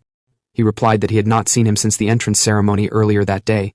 The headmaster's expression grew serious. She said that was troubling, as she had intended to discuss the new student assignments with him. Then she suddenly paused. Her gaze shifted upward. Something dark had appeared in the sky. As Maria ran through the corridors, her heart raced. She knew she had to report this as quickly as possible. Suddenly a voice called out to her asking what exactly she intended to report. Maria froze. Standing in front of her was Lukman, wearing a faint, unsettling smile. At the same time, deep within the laboratory, Jin continued his search. He soon noticed something unusual. In front of him was a strange object, pulsating as if it were alive. He wondered if it was something Kagura had created. Jin approached a nearby control system and activated it. A hidden compartment opened, revealing a sealed container. Jin opened the box. Inside, he found Kagura's message cube along with a nanomachine injector. Hoping to find answers about the current situation, Jin activated the message cube. A voice immediately echoed out. It was Kagura. This time it was a recording of his younger self. Kagura asked if Jin could hear him, noting that if he was seeing this, then it meant he had successfully reached the facility. He added that it made sense, since this laboratory was the closest one to where Jin had awakened. Kagura then got straight to the point. He explained that within this research facility they had been developing a certain revolutionary device, and that part of its function had already been embedded into the nanomachines. Adjusting his glasses with a smug expression, he praised himself, saying that he truly was a genius.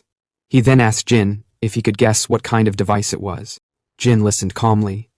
The answer became clear almost immediately. It was a teleportation device. At that moment, Jin was genuinely surprised to hear that it was a teleportation device. It was a technology capable of linking one space to another, something they had never successfully completed even 100 million years ago. If that was true, then everything started to connect.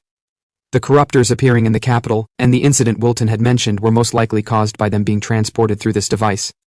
The same applied to the corruptors gathered in the underground chamber. Kagura's voice continued. The device right in front of him was indeed the teleportation system. Jin observed it carefully and noted that it looked completely different from what he had imagined. His attention then shifted to the pulsating red core nearby. He wondered what it was, as it did not resemble the main structure of the teleportation device.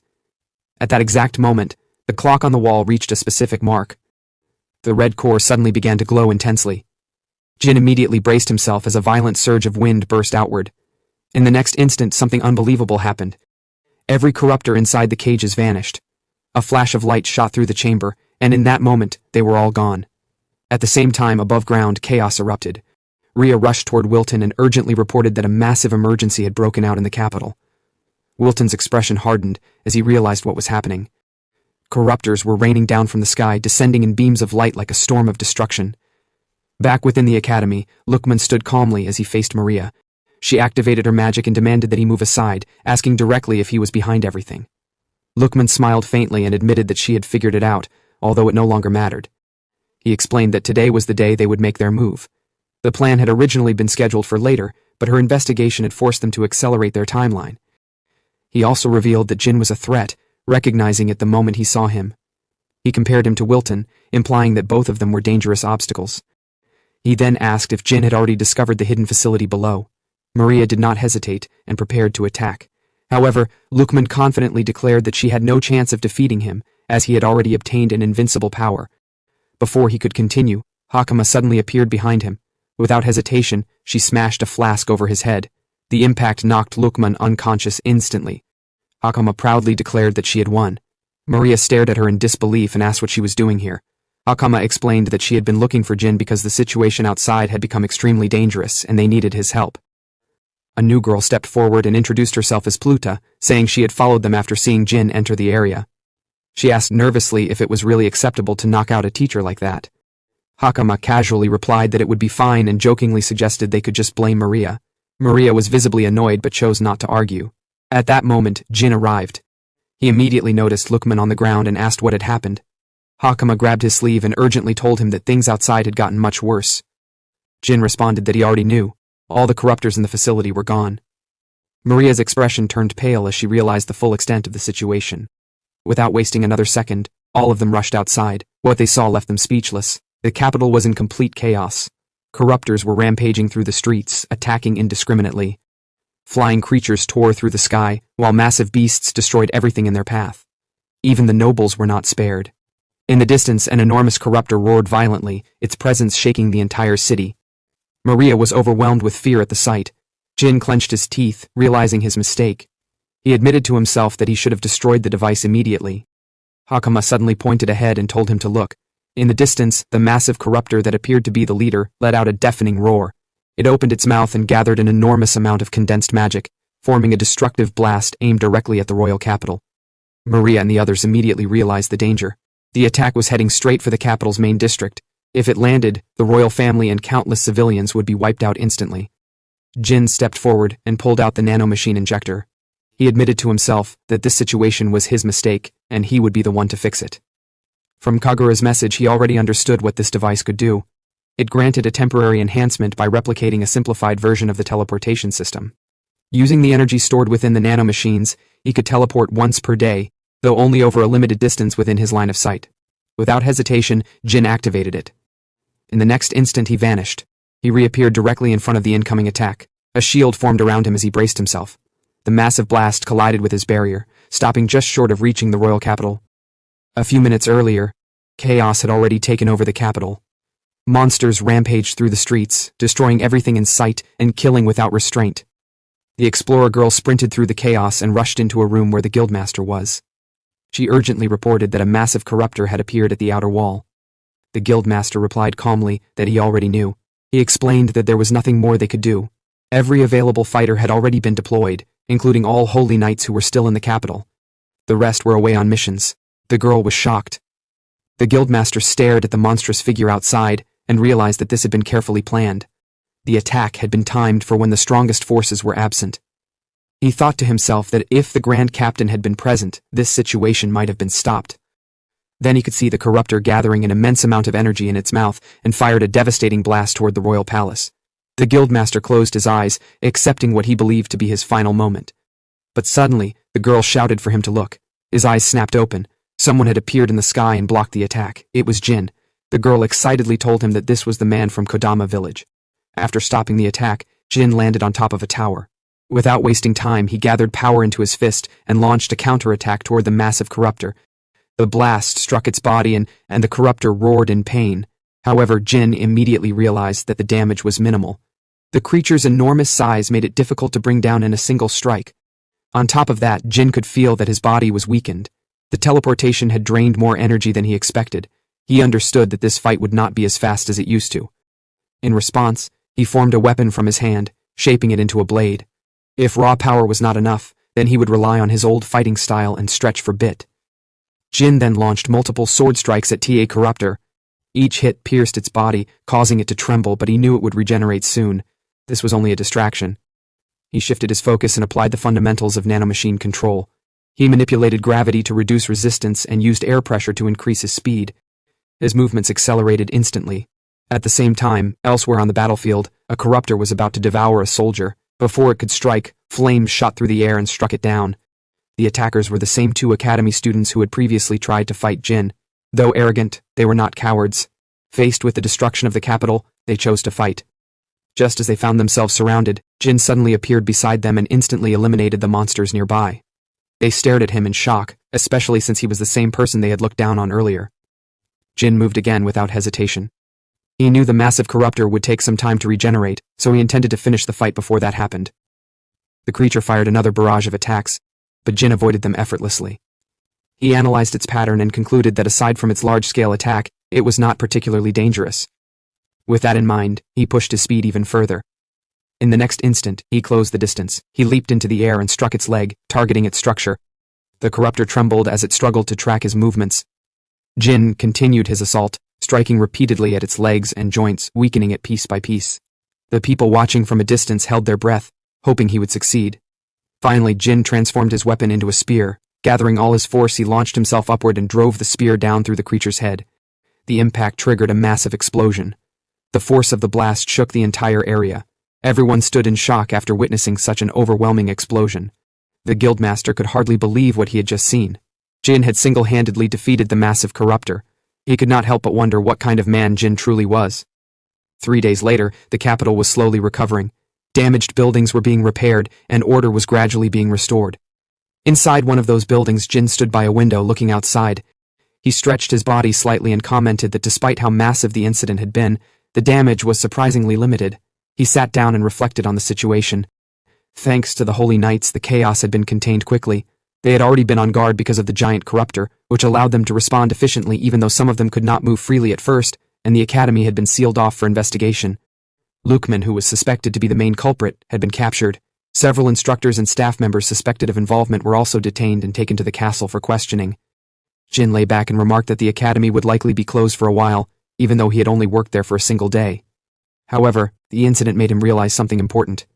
If enemies gathered in one place, he could deal with them easily, but when they were scattered like this, there was no way to eliminate them all at once. He stood up again and concluded that if he wanted to protect people from the corruptors, he needed to become even stronger. He brought out the message cube. Just then, there was a knock on the door. Jin went to open it.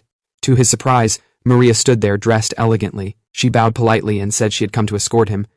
Jin was confused by her sudden change in attitude and reminded her that the academy should still be closed, so why did she come to pick him? Maria explained that her brother had requested his presence. He wanted to thank him personally and also had other matters to discuss. Jin asked why she had come herself instead of sending someone else. She replied that it would be rude to send a servant for someone of his importance, so she came personally to represent the Alton family. Jin looked at her silently, then asked if she was done calling him a lesser species. Maria replied yes and said she had reflected on her behavior. She admitted that judging others based on appearances was wrong and asked him to allow her to learn under him from now on. Before Jin could respond, Hakama walked in, telling Maria that her change in attitude was really fast. Jin smiled slightly, clearly relieved to see her. Hakama explained that the dormitory was boring, so she came to play with him. As she ran toward him, Maria could not hide her irritation and called her a rude country girl for barging in without permission. Jin calmly reminded Maria that she had just said she would stop judging people like that. A short while later they arrived at Argus Estate. The staff greeted Maria respectfully as she returned. The head butler then told the two siblings to guide the guest. Powell and Dino stepped forward and offered to guide Jin and Maria inside. Jin asked if they had gotten used to working there. Powell replied that they had, thanks to everyone's support. Jin asked if they had been injured during the incident. She shook her head and said that the staff had protected them. Jin felt reassured that they were being treated well. As they walked, Powell mentioned that she had heard about what Jin had done during the attack. Jin asked where she heard that from. She replied that Maria and Lord Argus had told them. Maria added that it was only natural for a disciple to speak of her teacher's achievements, and that since they were of the same kind, they should learn from him as well. The two excitedly replied yes. Dino quietly whispered to Jin that Maria used to be very strict, but she had become kinder recently. Jin found the situation slightly awkward, as her sudden change reminded him of Saul's from Kodoma village. After a short walk they arrived at their destination. Powell knocked and announced Jin's arrival. A voice from inside told them to enter. Inside the room were Wilton and the guildmaster. Wilton stood and thanked Jin for coming, apologizing for calling him so suddenly. Jin replied that it was not a problem, as he had nothing else to do anyway. Wilton then introduced the man beside him. He explained that he was the guildmaster of the royal capital, Lord Adden Grandslots. The man stepped forward, shook Jin's hand and introduced himself properly. They all took their seats. Aiden spoke first, saying that he had witnessed Jin's actions during the incident. He admitted that if Jin had not stopped that attack, the country would have suffered a devastating loss. He then bowed his head and thanked Jin for saving the capital. Jin responded calmly that he had only handled one part of the situation. The ones who truly brought everything under control were the Holy Knights. If anyone deserved thanks, it was them. Aiden observed him quietly and thought to himself that Jin was a remarkably humble man. Aiden studied Jin closely and wondered if he truly had no ambition. Jin remained calm and simply asked if that was all he wanted to say. Aiden shook his head and replied that it was not. He then revealed that, because of the recent incident, the royal family wished to meet Jin personally. Jin was slightly surprised by the sudden development, but before he could respond, Aiden continued. He said there was something they needed to clarify first. His expression turned serious as he asked Jin directly who he really was. Aiden explained that through the guild network spread across every city, there was almost no information in the country that did not eventually reach him. However, despite a full investigation, they had found nothing about Jin. No origin, no records, no history. Wilton stepped in and added that he also wanted clarity on this matter. He told Jin that this time, he should not evade to answer. Then he asked the question plainly. Where had Jin come from, and what purpose had brought him to this country? He should answer well. Jin remained silent for a moment. Then he admitted that it was not that he wanted to hide it. He simply believed that no one would accept the truth, even if he told them. That was why he chose to remain silent until now. Wilton told him calmly that if there was something he wished to say, then he would listen and believe him. Hearing that, Jin decided to speak. With a steady tone, he revealed that he was a human who had lived 100 million years ago. The room fell into complete silence. Wilton thought back to the legends of Kodama village, to the taboo surrounding the sealed door that refused to open. He slowly began to understand. Jin was the one who had been sleeping behind that door all along. Aiden admitted that it was difficult to accept immediately, but before he could question further, Maria stepped forward and said that she believed him. She explained that she had seen it herself. Jin had opened the ancient door beneath the academy, something that should have been impossible. Beyond that, both her brother and others had witnessed his overwhelming power. Wilton looked at her and was surprised by her sudden change in character. Jin told them he had been sleeping beneath this land all this time, and that he came to the capital to gather information about the current era. Aiden then asked what kind of information he was seeking. Jin replied that there were two main things. The first was the corruptors. He explained that they had existed even 100 million years ago. The two were shocked to hear such a news. However, Jin continued, under normal circumstances they should not still exist in this era. Aiden asked why. Jin explained that it was because of the power of spirits. Long ago, spirits had been spread across the world through a massive dispersal system. Corruptors could only survive in polluted environments, but spirits had the ability to purify those environments. Aiden then asked the obvious question. If that was the case, why were corruptors still present? Jin admitted that he did not know the full answer. However, he took out the message cube and explained that according to his friend, the corruptors had begun to evolve. Aiden stared at the device in his hand, clearly unsettled. He could not fully comprehend the technology, but it only made Jin's claim more believable. Jin continued and said that this was why he came to the capital. It was the place most likely to hold records about how people in this era dealt with corruptors. Wilton then asked about the second reason. Jin explained that he was searching for clues related to hidden research laboratories left behind by his friend.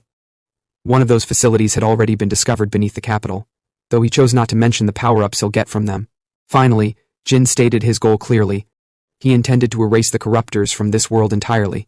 Once again, silence filled the room. Aiden admitted that his story was wild, but Wilton smiled and said that he would believe him. In the end, their objectives aligned. He warned Jin not to share such a story openly, as most people would consider him insane. Jin simply smiled and said he knew that already. Wilton then asked Aiden for his opinion. Aiden agreed. If Wilton trusted him, then he would as well. Besides, a man willing to risk his life to protect the capital was not someone to doubt lightly. At that moment, Powell entered the room and apologized for interrupting. She informed Wilton that it was time. Wilton stood up, ready for the Times appointment. He then asked Powell and Dino to help prepare Jin. A short while later, Jin was seated inside a carriage heading toward the royal palace. He looked down at his new dressing and asked if it was really necessary to change clothes. Wilton reassured him that it suited him well. The ladies who dressed him said the same. Aiden added that the person he was about to meet was the first prince of the country. Even if the prince was acting on behalf of the bedridden king, proper decorum had to be maintained. Jin sighed quietly and commented that he hoped it won't get troublesome. Soon after, they arrived at the palace. Knights stood in formation and well-dressed nobles filled the hall. Jin stepped forward and bowed as he was introduced. The first prince, Tails Kamoja, stood before them. Jin greeted him calmly and introduced himself. The prince did not return the greeting directly. Instead, he stated that he would convey gratitude on behalf of his father. He acknowledged Jin's actions and said he had done well.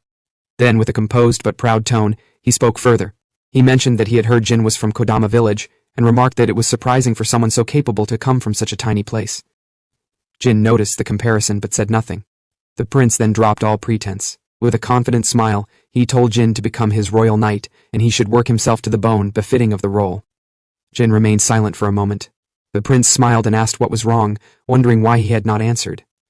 Aiden stepped in and warned the prince not to force him, reminding him that they were the ones who had invited Jin in the first place. Jin raised his hand slightly, stopping Aiden. He then spoke calmly and said that he did not plan to stay in this country for long. The prince asked, "Why is that? Isn't he a teacher at the academy?" Jin replied it was temporary. The prince's expression changed as he asked Jin if he was refusing his offer. Jin apologized briefly, then answered yes. In the next instant, the prince gave a signal for them to seize Jin. The surrounding knights moved immediately and surrounded Jin, their weapons pointed at him. Aiden shouted in shock, demanding to know what the prince thought he was doing, but a royal knight blocked him before he could interfere. The prince calmly declared that Jin was now suspected of attempting to overthrow the state. He claimed that Jin had opened the sealed structure beneath the academy, the very place where the corruptors had been hidden, and that such an act alone made him suspicious. He added with a faint smile that even Jin's act of saving the capital might have been staged. Aiden refused to accept such reasoning and saw through it immediately. The prince's method was extreme and clearly premeditated. Jin, however, remained silent even as a spear was pressed against his throat. The prince continued, saying that Jin's power would have been useful if he had chosen to serve him. He had been willing to overlook everything.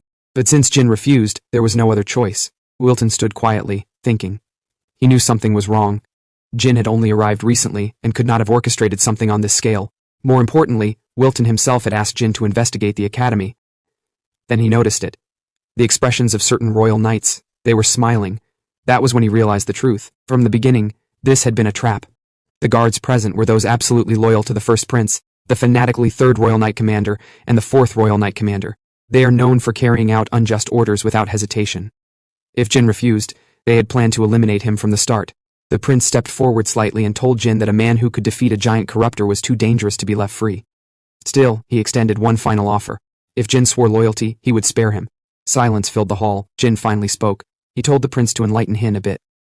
In a situation like this, what meaning did a verbal promise even have? If someone agreed with words but chose to walk away later, then such an oath meant nothing. Wilton silently agreed. Jin continued, saying that from his perspective, the prince did not truly care about loyalty. It looked more like he simply wanted to force those words out of him. He paused briefly, as if considering something deeper behind the prince's actions. Before he could continue, a guard pressed his spear harder against Jin's throat and ordered him to stay silent. Jin laughed quietly. In the next instant, he grabbed the spear. He told the guard to listen carefully. He shouldn't interrupt him while he was still speaking. Then, with a single motion, he slammed the man into the ground, lifting him off his feet using his own weapon. The entire hall froze. Wilton did not move, as he had already expected this outcome. Another knight rushed forward to attack, but her spirit art failed to activate. Shocked, she immediately ordered the others to seize Jin. They charged at him from all directions. Jin moved effortlessly. He deflected their strikes, drove one of them back with a kick, and used the captured spear to knock aside the other attackers. The prince's expression darkened as he shouted at Wilton to join the fight and make Jin pay for raising his hand against the royal family. Wilton hesitated, but in the end, he had no choice. He drew his sword and told Jin not to take it personally. The prince burst into laughter and ordered the knights to subdue Jin, whether dead or alive. They charged again. But before they could reach him, Jin vanished. The hall fell silent. From the shadows, his voice echoed. He said that the prince was not wrong to want to be wary to letting someone strong like him roam freely. Because if he truly wanted to, destroying the city would be easy for him. But the reason he had not done so was simple. He had chosen to stand on the side of the people. Protecting the living was easy. However, there were exceptions. In the next moment, Jin appeared behind the prince like a shadow. Leaning close, he spoke quietly into his ear. He said that for those who cast a shadow over people's lives, he would show no mercy. Then he stepped forward into full view. He whispered directly at the prince and asked one simple question. Is he the good or the bad type who cast a shadow over people's lives? The prince stood frozen, unable to respond. At that moment, the third Royal Knight Commander stepped forward and asked Jin if he truly understood what he was doing. Jin replied calmly that he did. He was simply resisting someone who was trying to force something unreasonable onto him. The fourth commander, still on the ground, asked if Jin intended to oppose the country. Jin answered firmly that he was not the one opposing anything. They were the ones doing that. He continued by saying that if the royal family acted with dignity and followed the country's laws, he would show them proper respect. If their requests were reasonable, he would even lend his strength. However, he was not someone who would silently obey unreasonable demands. If they intended to force him, then they should not complain when he resisted. Then he added that before anything else he wanted to ask one question. He looked directly at the prince, his gaze sharp and dangerous. He asked whether the prince was someone who believed everything would go his way, or something else entirely. The tension in the room tightened instantly. Then a voice interrupted. A young woman entered, saying that she had heard enough and asked if she could join the conversation. She stepped forward gracefully, accompanied by her guards. The fourth commander was shocked to see her. Lady Charlotte Wilton immediately sheathed his sword, but this time with relief. He had expected her arrival and trusted that she would handle the situation. The second princess, Charlotte Kamosia. She smiled lightly and remarked that it seemed her brother was having quite an entertaining time. The prince was visibly surprised by her sudden appearance. When he noticed Wilton's expression, he finally understood that she had been called by him. Charlotte sighed and said that if he was going to invite the hero who saved the country, he should have invited her as well. The prince tried to regain control and declared that the man she was calling a hero was no hero at all, but a criminal who had raised his hand against royalty. The third commander supported the claim and said that Jin had attacked the fourth commander. Charlotte calmly refuted them. She pointed out that the fourth commander had acted rudely first, but the fourth commander told her to see herself. He is about to harm the first prince of this country. The princess didn't buy his lies. She said that from her perspective, Jin had done nothing more than stand behind the prince and ask a question. She asked Jin directly if she was wrong. Jin smiled faintly and said that she was correct. Charlotte then turned back to her brother and asked whether he truly intended to call someone a criminal for standing beside him, especially someone who had just saved the country. The prince could not respond. Her words left no room for argument. After a brief pause, Charlotte stepped forward and bowed slightly toward Jin. She said that she would not ask him to serve the country. Instead, she asked if, when the country faced danger, he would be willing to help as a friend. Jin smiled and agreed without hesitation. Charlotte thanked him and then said that this was not the right place for further discussion. She ordered the knights to stand down, clear the way, and show proper respect. Immediately, the royal knights sheathed their weapons and obeyed. The prince remained silent. A short while later, Jin left the palace in a carriage. Inside, Wilton admitted that the situation earlier had been extremely dangerous and asked why Jin had taken such a risk. Jin did not answer immediately. Instead, he thought about the strange presence he had felt from the prince. It lingered in his mind, though he hoped it was nothing more than his imagination. Charlotte then addressed Jin and told him there was no need to thank her for earlier. Rather, she bowed slightly and said that it was their side who should apologize for the way he had been treated. Jin told her that it was unnecessary. She introduced herself properly as Charlotte, the second princess, and asked him to continue being a friend to their side. Jin agreed. Wilton then asked why the prince had acted so recklessly. Charlotte replied that she could not say for certain, but her brother was extremely ambitious. After ascending the throne, he intended to expand the country's territory through war. In that context, Jin's existence would be seen as a threat. Wilton was shocked, while Jin remained thoughtful. Charlotte then reassured Jin that she would not allow her brother to act against him again. By now, Aiden would have already reported the incident to their father. If the king imposed restrictions, the prince would not be able to move so freely. However, Jin quietly said to himself that this was not what concerned him. Charlotte continued, saying that she also had no intention of letting her brother take the throne. Then she turned to Jin and asked him a question. She asked whether he believed she was capable of becoming the ruler of this country. Jin smiled slightly and replied that yes, he believed in her. After a brief pause, Wilton asked where they were heading, and why the princess herself was riding in the same carriage with them. Charlotte answered calmly. She explained that Jin had saved this country, and calling someone like him without offering a proper reward would be both disrespectful and inappropriate. The carriage soon came to a stop. Charlotte stepped down first. With a composed but slightly softened expression, she mentioned that she had heard Jin was currently staying at an inn. Jin replied yes. He then stepped down from the carriage as well.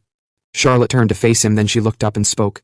She told Jin that they had prepared something for him, a reward worthy of what he had done. Jin was surprised when he saw the massive building standing before him. As they walked inside, Charlotte explained that it was a villa once owned by a count who had left the royal capital long ago. Since it was no longer in use, she told him he was free to live there. The doors opened, revealing a grand and luxurious interior. Jin looked around, clearly impressed, and asked if it was really acceptable for him to receive something like this. Charlotte smiled and told him that it was not a problem. The estate originally belonged to a count, but since it was abandoned, there was no issue in giving it to him. Jin asked if the former owner might return one day, but Charlotte dismissed the concern without answering directly. Seeing that, Jin chose not to press the matter further. Even so, he commented that receiving an entire mansion was excessive. Wilton told him that it simply meant they valued him that highly, and that he should accept it without hesitation. From now on, this place would be his home. Jin walked through the villa, checking each room carefully while Wilton and Charlotte waited. After a while, he sat down on one of the beds and admitted that the place was far too large for one person. Wilton then suggested assigning servants to manage the estate. He added that Powell and Dinah would likely be happy to take on that role. Jin asked if that was really acceptable. Wilton replied that it was not an issue at all, especially since he already owed Jin a great deal. However, he asked if Jin could grant him one request in return. A few hours later, they arrived at the 7th Division training grounds. Knights were training intensely, their movements sharp and disciplined. On one side, Karina was sparring with another knight. The two clashed, but she quickly disarmed her opponent and pointed her blade at his face. The man immediately surrendered. Rhea praised her improvement, but Karina remained unsatisfied. Deep down, she was frustrated. During the recent battle, she had only been able to handle minor enemies, while Jin had defeated the strongest one. The gap in their abilities angered her. She asked for another opponent, determined to push herself further. Then she noticed something. Wilton and Charlotte had arrived, and Jin was with them. Her expression hardened instantly. Wilton ordered the knights to continue training, then laid a cloth on the ground for Charlotte to sit. She thanked him calmly. Jin turned to Wilton and asked what exactly he wanted him to do. Wilton replied that it should already be obvious by now. He wanted Jin to train the knights. He explained that the political situation had become unstable. With Prince Tails and Princess Charlotte now in conflict over the throne, it was only a matter of time before things escalated. The 7th Division was responsible for protecting Charlotte, and they needed to be prepared for whatever came next. Jin observed the knights quietly. He could tell they were well trained and disciplined. However, something was missing. But seeing them train brought back memories. It reminded him of his own training from long ago.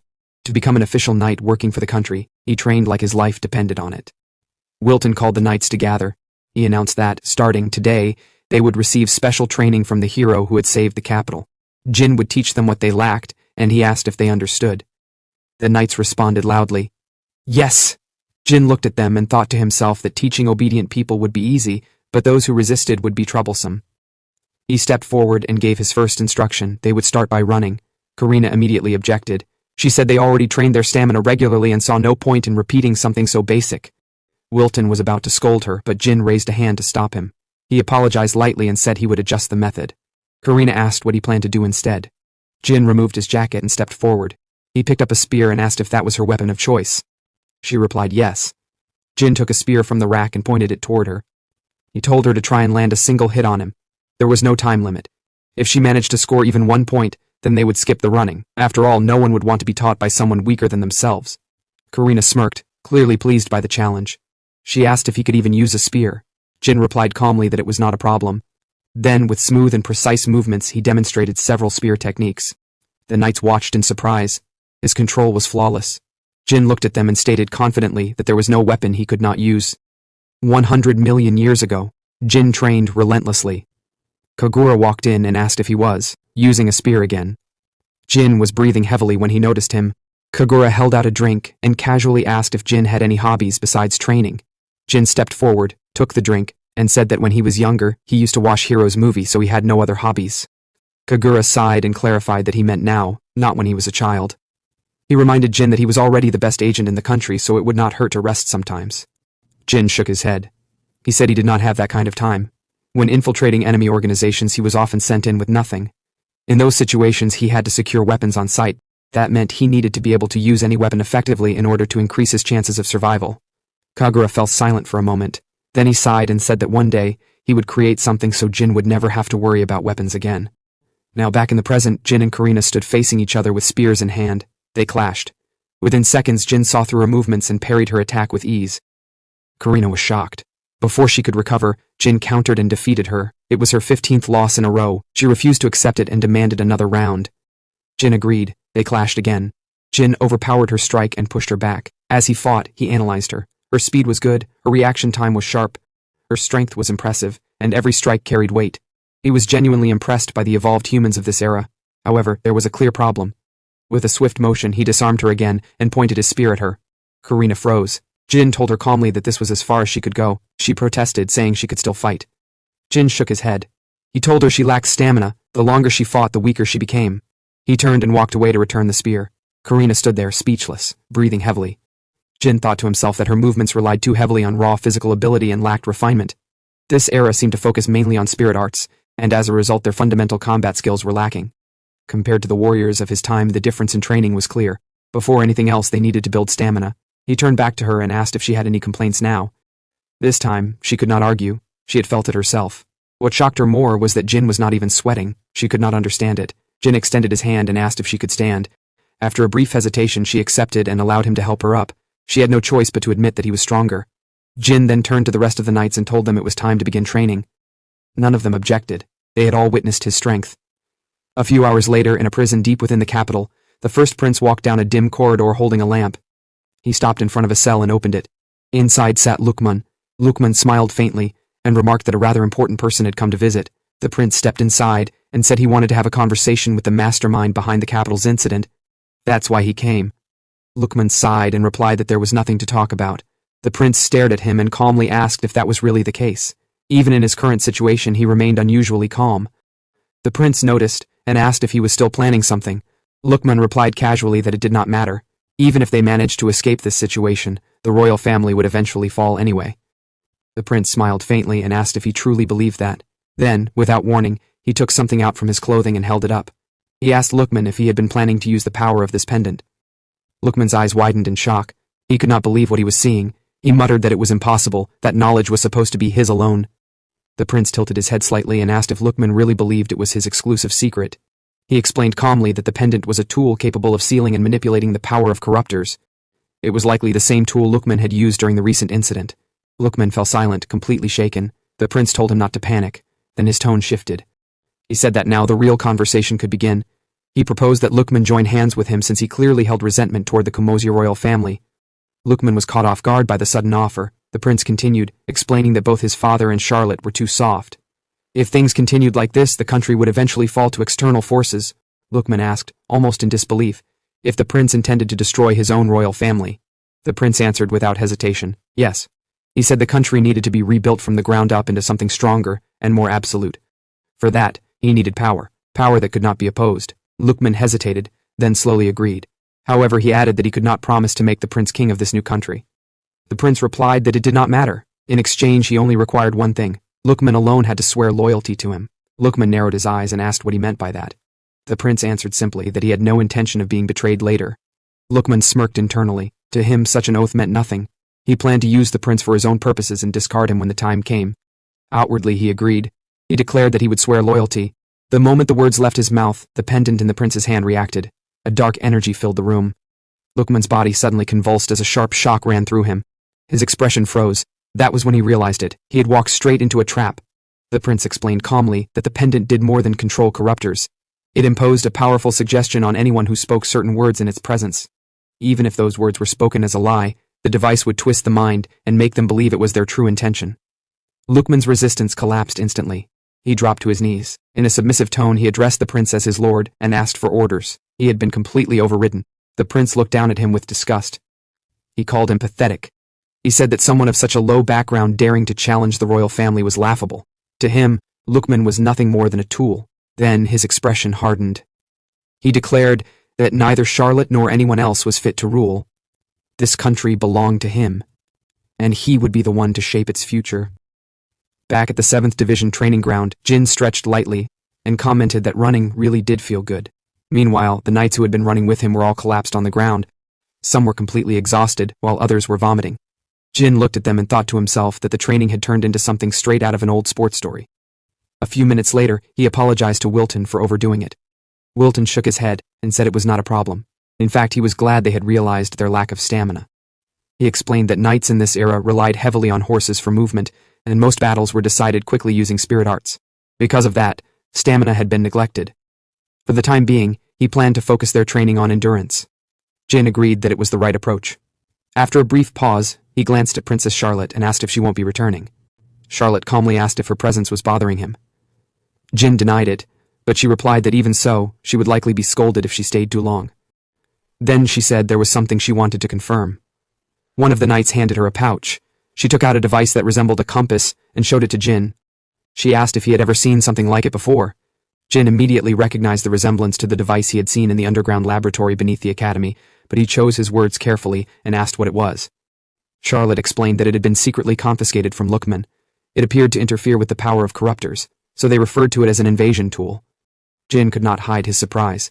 Charlotte added that they did not know who created it or how it worked, but it was said to grant immense power to its user. Jin fell into thought. He had never expected such technology to exist in this era. It could be a machine, or possibly something fused with corruptor components. Noticing his reaction, Charlotte said it seemed he was familiar with it. Jin admitted that he had seen something similar beneath the academy and had already destroyed it, judging it too dangerous to leave behind. Charlotte nodded and said that had been the correct decision. If left unattended, the enemy would have likely reclaimed it. She then said she would investigate its origin further and asked Jin to share anything he discovered. Jin agreed. With that, Charlotte left with her guards. After she was gone, Wilton remarked that they could not allow another incident like the previous one to happen. Jin replied, "That's right," but his tone was distant.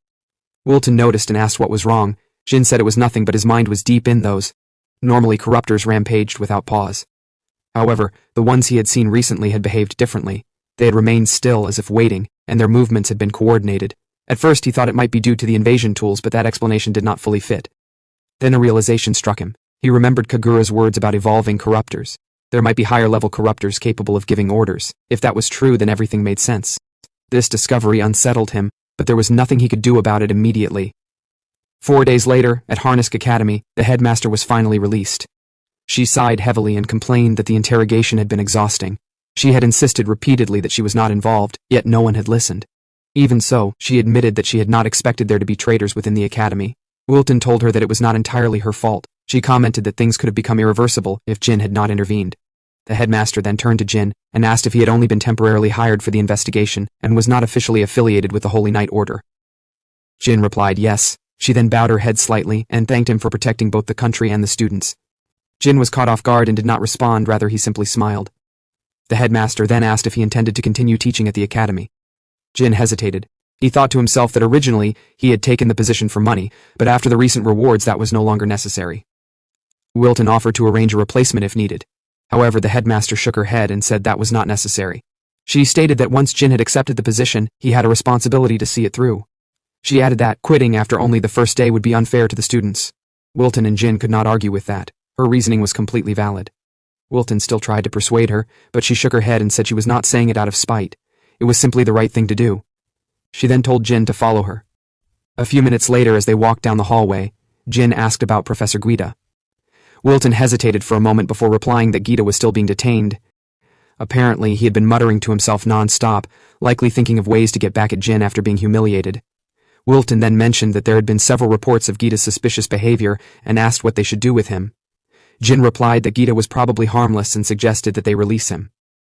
The headmaster agreed partially. Of force Guida has repeatedly offended Jin, so he should be given time to calm down. She then stopped walking and said they had arrived.